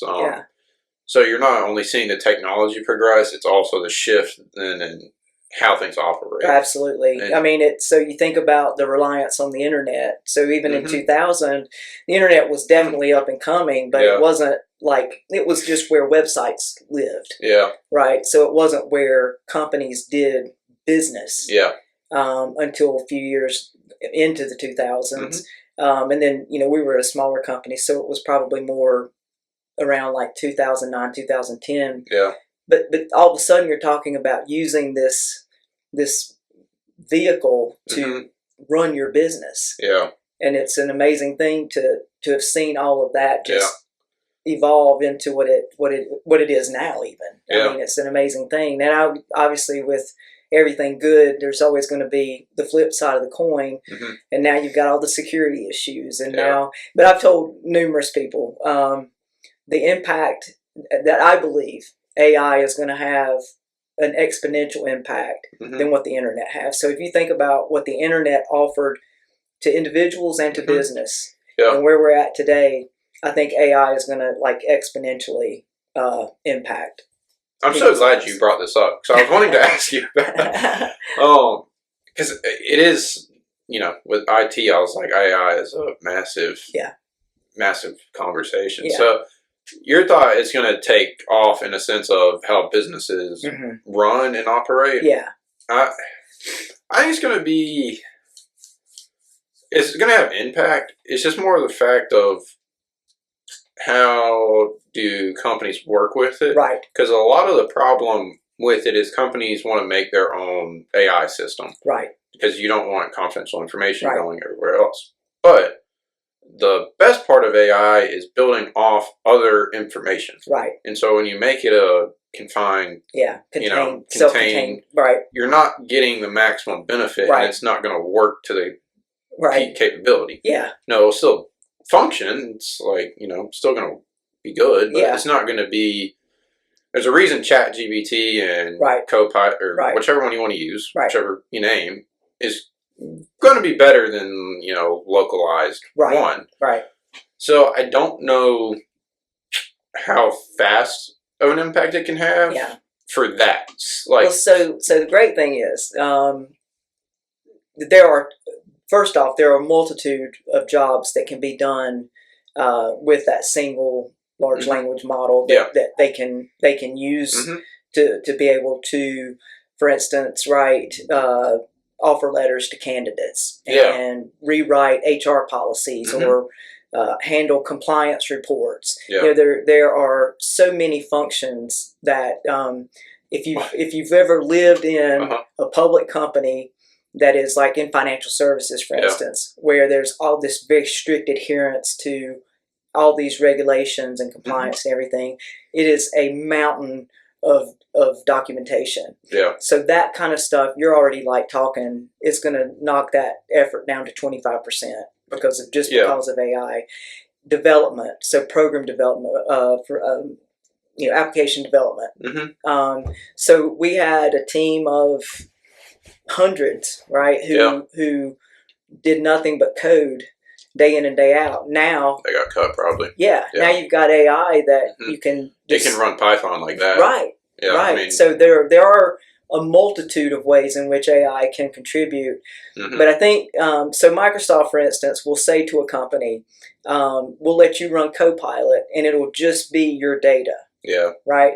But there is now the ability to take a company's data and redact key portions of it that won't give any sort of IP away. Yeah. That can still feed these models. So there's that type of stuff going on. It's not gonna be limited. You know what I mean? Like you may take some of the custom data for a company or for an individual out. Yeah. But it's just like PII, so personal information of each individual. Yeah. If you go in and you take out your name, your address, and your social security number and your birth date, then anything else that record contains, you can take that and feed that into that system. Yeah. Yeah. So it'll still get some of that nuance that you're talking about. It'll be interesting to see how it grows. Yeah. I think what I've done with it is my thesis is on AI and bike planning. And so what I've done is created a ChatGPT model that will go in and it can review plans. And so when you feed it like a bicycle master plan for a city, it can go in and rate it based off of all the other data I've given it and the criteria. And it's really useful because if planning documents will be hundreds of pages. Right. And kind of to that point of like, for me to read hundreds of pages is going to take quite a bit of time, but it's really cutting out that bottom, the first about 25%, I think is really good. Yeah. Good estimate of, I don't have to sit here and just read through this and try to gather a summary of what's going on. I can say, give me give me 10 bullet points about this or what's actually happening or where can I find this section in the plan. So the efficiency wise, I think it's there. Yeah. It's just job wise, I don't really know how I don't know how it's going to work. Yeah. I don't think it's going to eliminate hundreds of thousands of jobs off the bat. I think the potential to, drastically cut workforce is probably going to happen. Yeah. But it'll have to be tailored, and it's at a stage in its evolution that it's really what now truly. I know they've been working on it for decades, but when we saw it emerge, like 3 or 4 years old, and we're already at the point where it is, where we're beginning to see some of the big tech companies with major layoffs, and that's what it is. It's this whole AI thing. Yeah, to me, I think AI, a lot of the scariness of it seems. Well, I'm a little young to speak about it, but it seems like the internet, where it's in kind of other technologies of it's going to take jobs, and that's just like a fear. Yeah. But then the other jobs that come from that, right, you just don't know. I don't think there's like this going to be this mass wave of 100,000 people. Right, I agree. So I don't. To me, it's just a helpful tool. That's what it is. It's a helpful use of the same thing as like if you have a software tool you use in your job. It does that. Like it can go help me complete a function faster than if I were to use Excel. Like if I tried to calculate by hand versus using Excel and using a formula to tabulate 1,000 things. It's going to do it much quicker. Yeah. So I just see it as a tool for efficiency. Yeah. But I don't see it yet as where it's just like C3PO, like can do all, like can talk to everything. I think that's a much more. I don't think we're there. Like I don't know when it will get there. Right. And that's hard to. Yeah. I didn't think we would have AI. Like we got. Right. Yeah. I never thought. Well, and you think about the internet. When the internet first came out, it was a great way to see what sports team won last night, or that type of thing. And now look what we're using it for. Yeah. It'll evolve just as the internet did. Yeah. Yeah. I think it will get there, but I think we're seeing it in its infancy right now. Oh yeah. And so we probably are a good 7 to 10 years before really seeing huge what impact. its lane really falls into. Yeah. That makes sense to me. But the between AI and the security, cybersecurity, those were two big drivers that made me say I'm good. Yeah.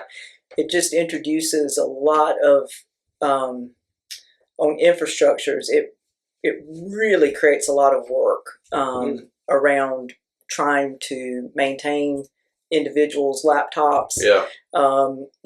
Making sure servers are patched and that type of thing. So there's a lot behind the scenes that has to happen.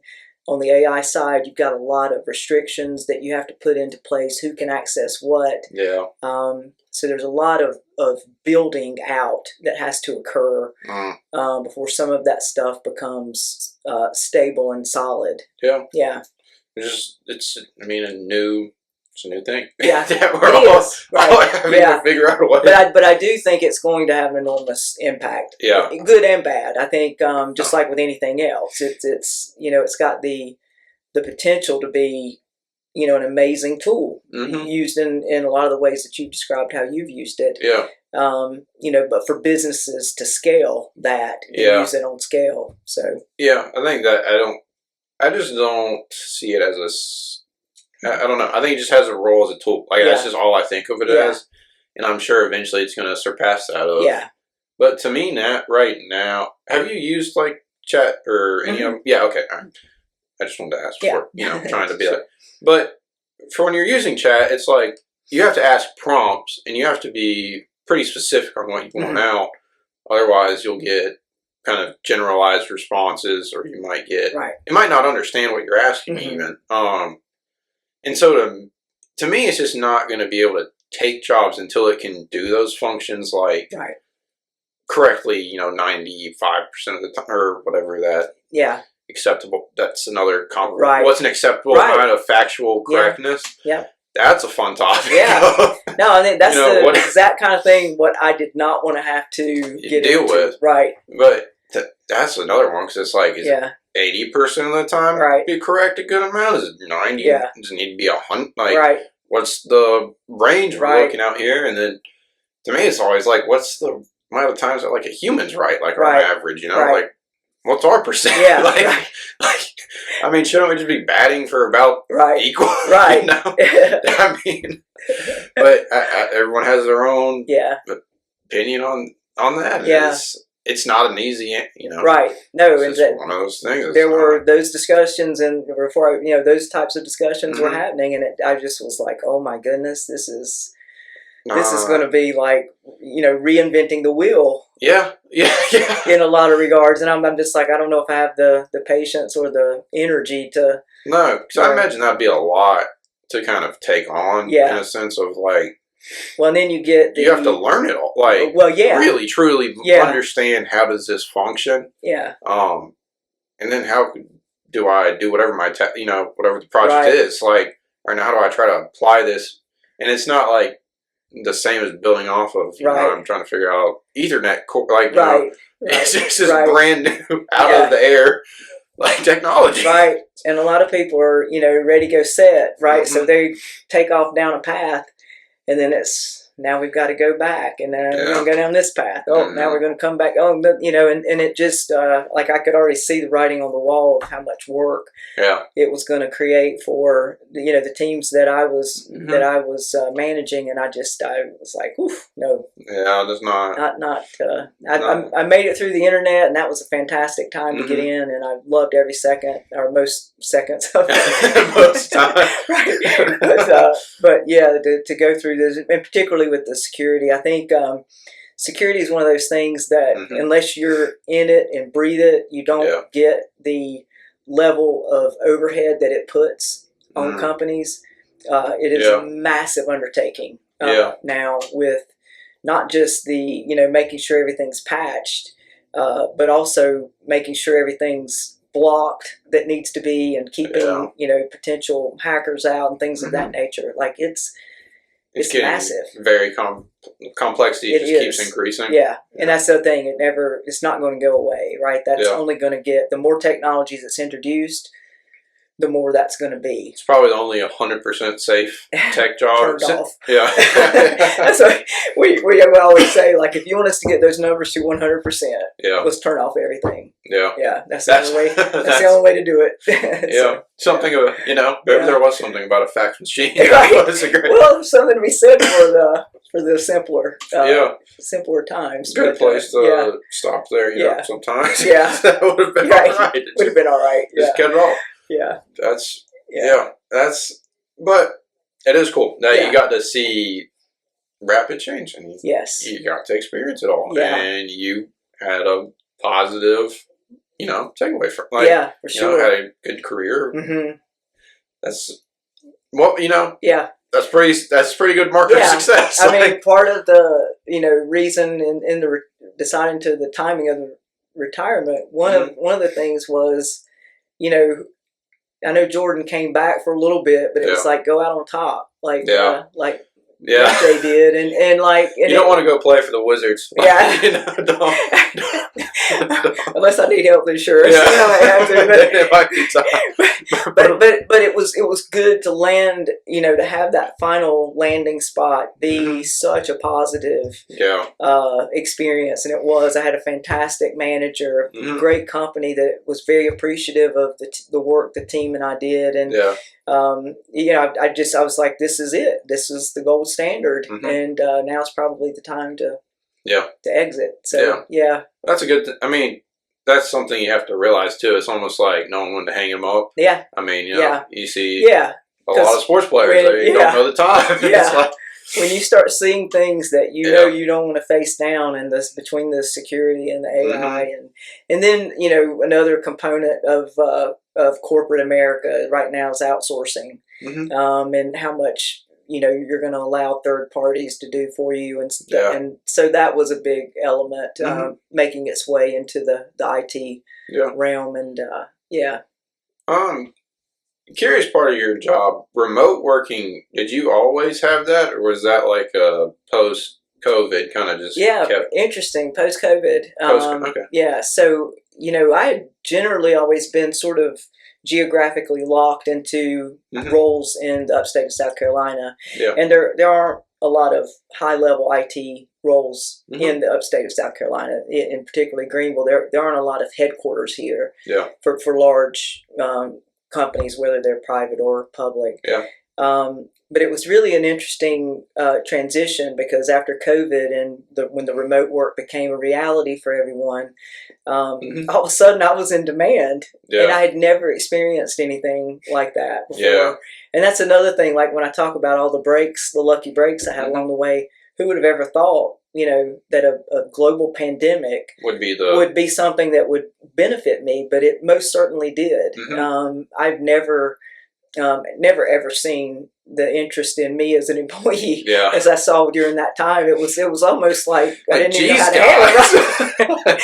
No, it was like, pitch me. I don't even remember dreaming here. I'm flattered. It was an amazing situation, and I was able to really vet companies and their culture, and whether or not that was one I wanted to exist in, and things of that nature. Whereas before it was like, oh, if I just get an offer, I'm going to take it. And so it was a great time. And so that was not that long ago, right?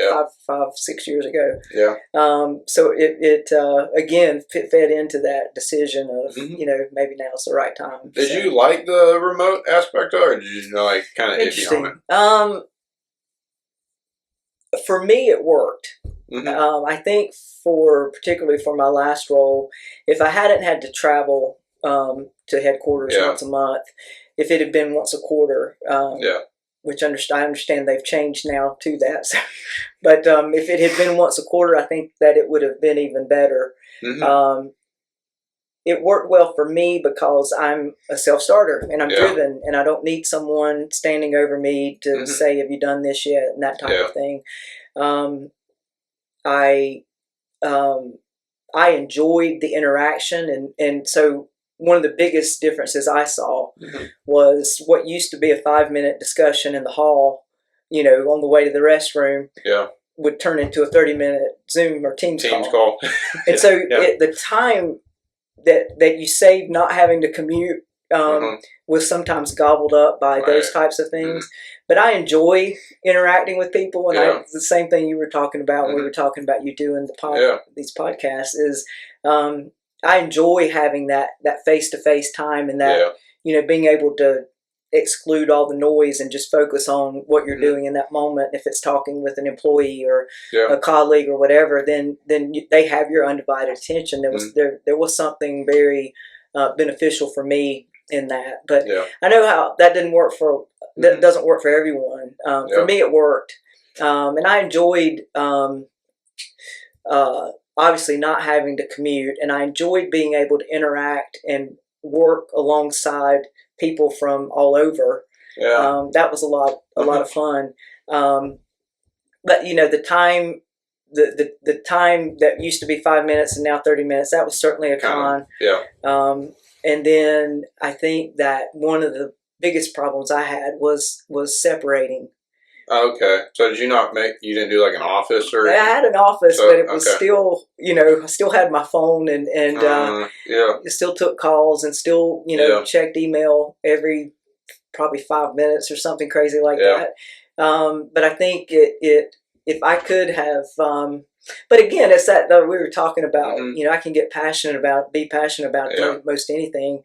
And when your workspace is in your home space, it's really hard to separate those two things. Yeah.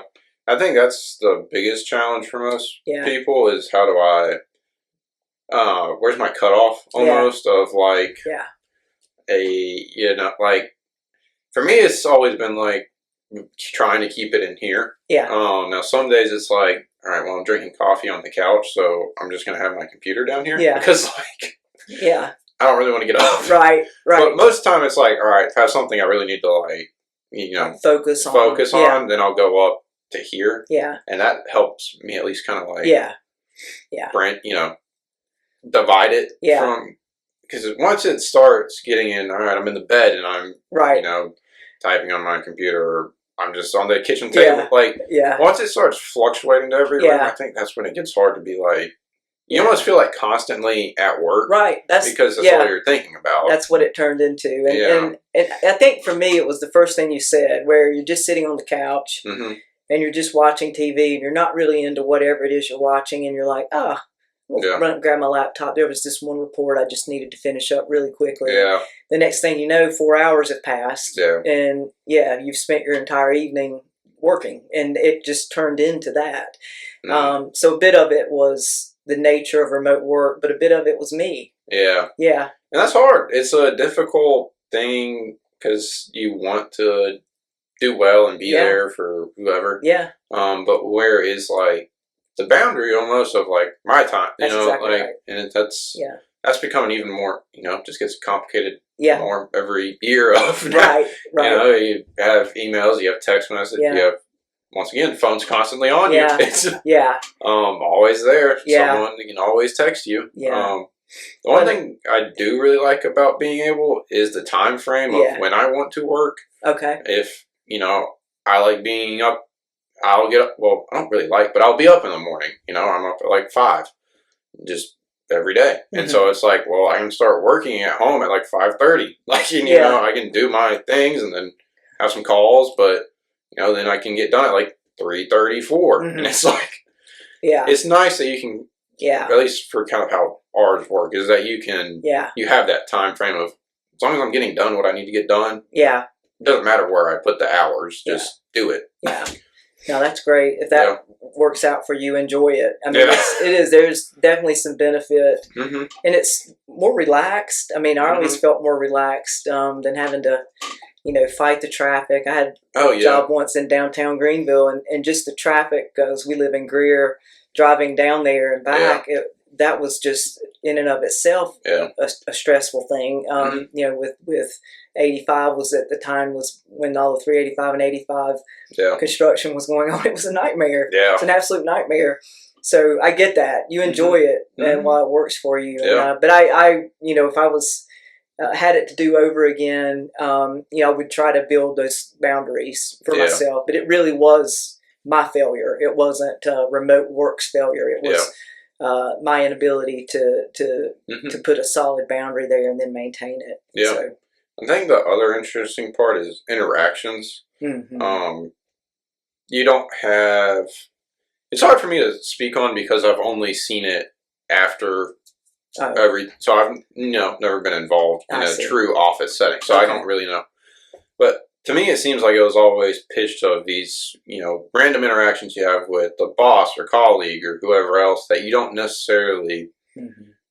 you have anymore, like, even if I go to if I'm in the office, there's maybe 15 of us and like scattered out through a whole floor. So it's just like, I might see someone walk past my desk, but you might not. Just kind of, and that it fluctuates by the day, but it seems reduced, like, to me, of where I kind of thought it would be a lot more of, like, oh, did you watch the game last night? Like, a lot more. Yeah. But I don't know. I don't know if that's a universal trend or not. No, I agree. I definitely missed that aspect of it. So some of those spontaneous conversations that would just happen and then, evolve into a discussion that was more related to work than you had anticipated, right? Yeah. Those don't happen because you're not going to set up a Teams call for a spontaneous type discussion. And so those definitely, and I think that's what that week there each month gave. Yeah.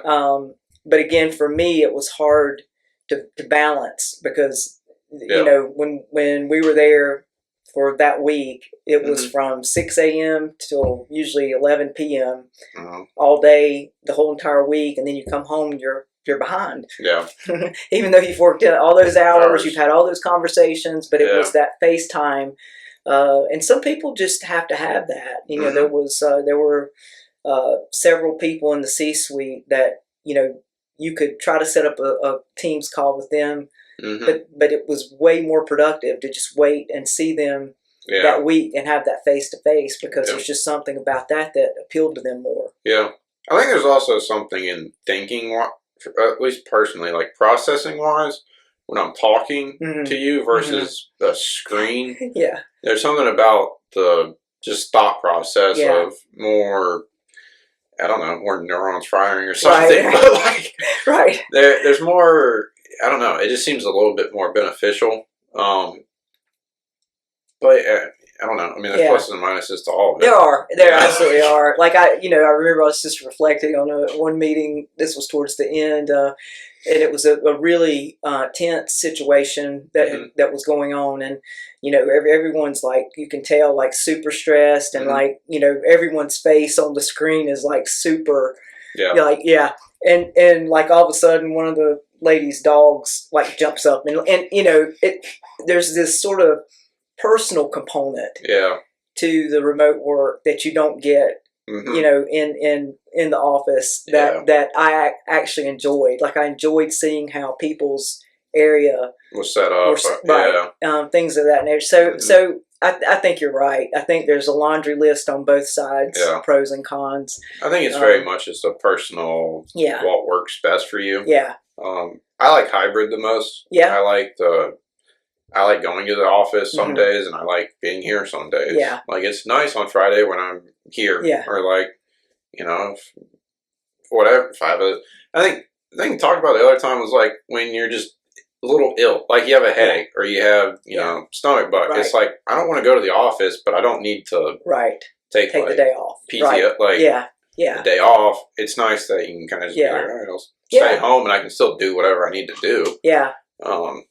So it falls back to you. Probably go pro for con all the way down. And I think everybody's different, so it's whatever appeals to you. Like, for me, it worked great except for that one component. And if I could have tweaked that and worked on that, it probably would have been a perfect scenario for me. Yeah. On a more happier note, I'm curious to know, how did you and Summer meet?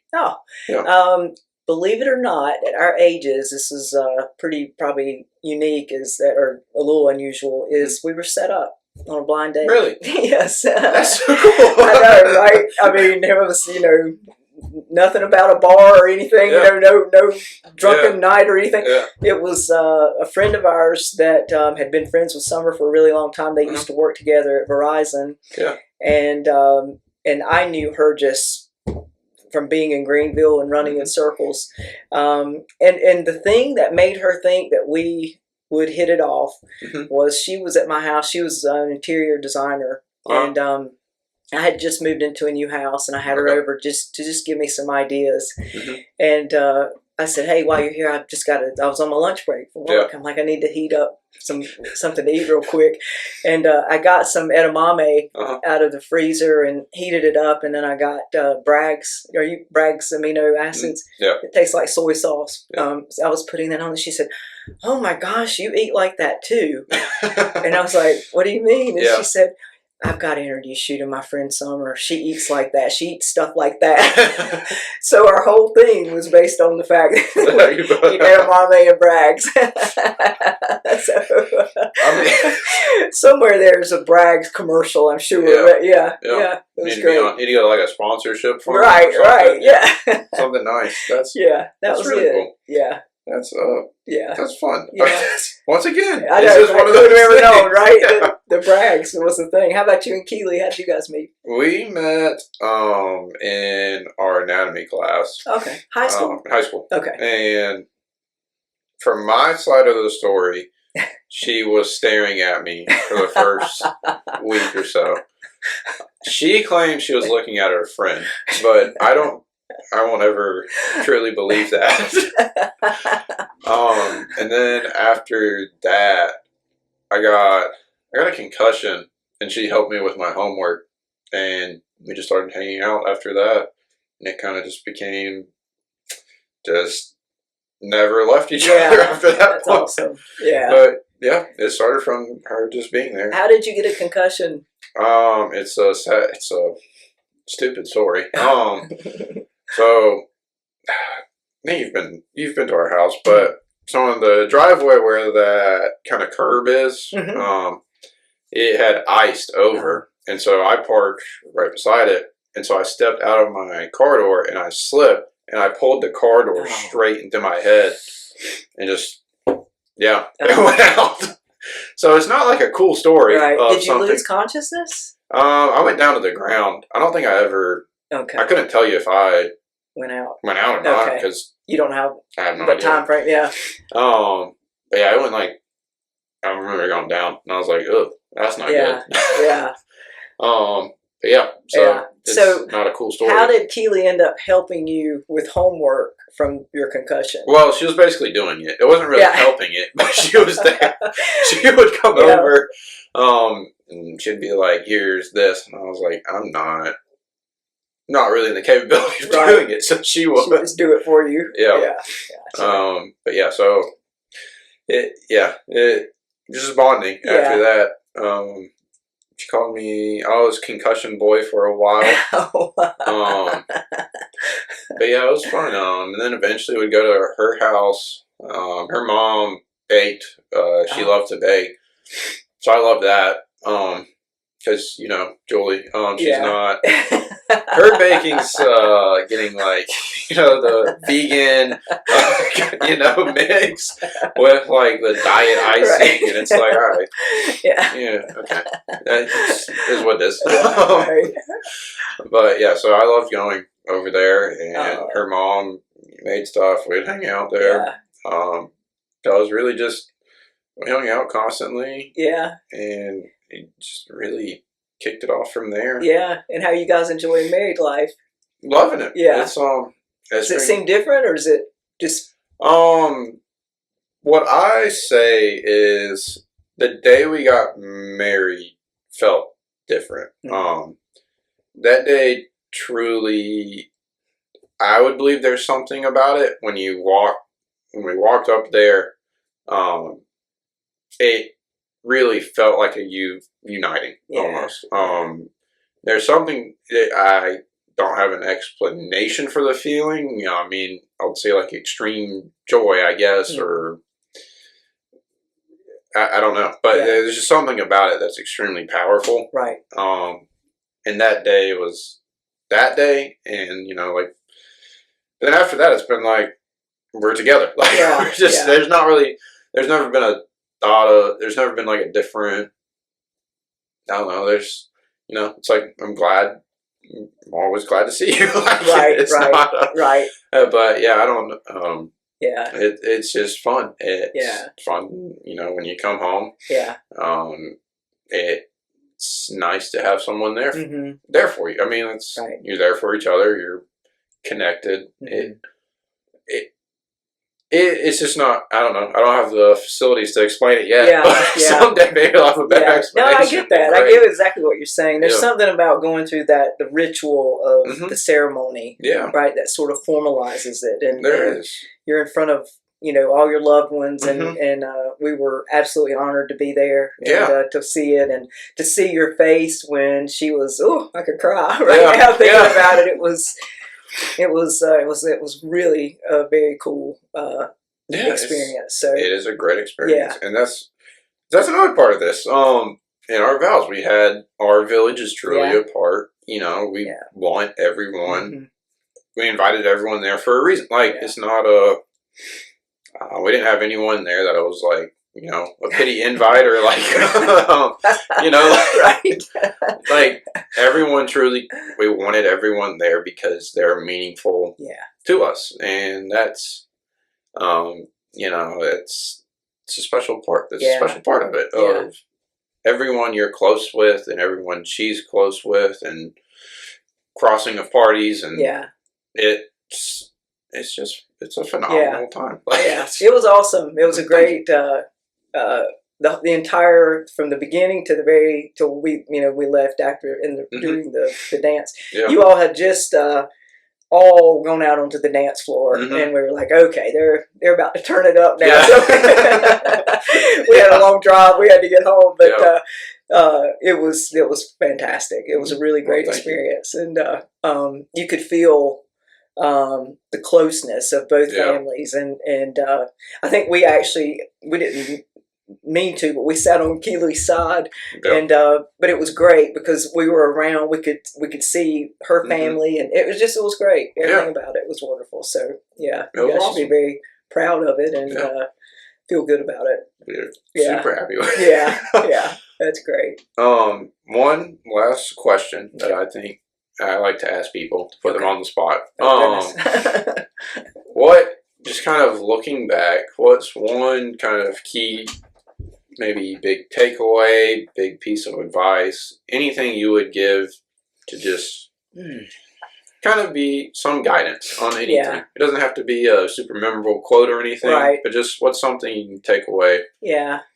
Well, gosh, Dylan, I could probably sit here for another hour and go through a laundry list of those. But I think when I look at the body of work that my life has been so far, it would be something we've actually already said, and that was try to leave everything, everyone, every situation better than you found it. And I think if you can approach life in that way, it makes life worth the effort. There's so many times it'd be easiest to take an easy way out, and we all know people who are always looking for easy ways out. I'm very thankful that have always been wired to do things the harder way, if that's the better way. And let's face it, 9.9 times out of 10, the harder way is the better way. And I think approaching life that way has made a lot of situations that could have been negative be more positive, and dynamics with people that could have been really negative has made those be really positive. I can look back on a lot of situations and be thankful for that ability to do that, because otherwise it probably would have turned out pretty ugly. And but I would say for most people, if that's a way you could approach even the most challenging situations or the most challenging dynamics, that it kind of broadens the perspective, like we were talking about. Instead of worrying about how it makes me feel, how can I make this better for this person, me, everyone, humanity? How can I keep it going up? How can I at least just pick it up and move it a little bit forward? Just keep moving forward. And I think that would be that'd be kind of what I would suggest for people. That's I have in my Clemson ring, I have it engraved as "always move forward." That's what I have on there. So it's funny you say that. But that's I think that's a great. I think it's a great way to end it. All right. Well, thank you, Miss Kim Carr. Absolutely. Thank you for having me. I appreciate it. I appreciate it.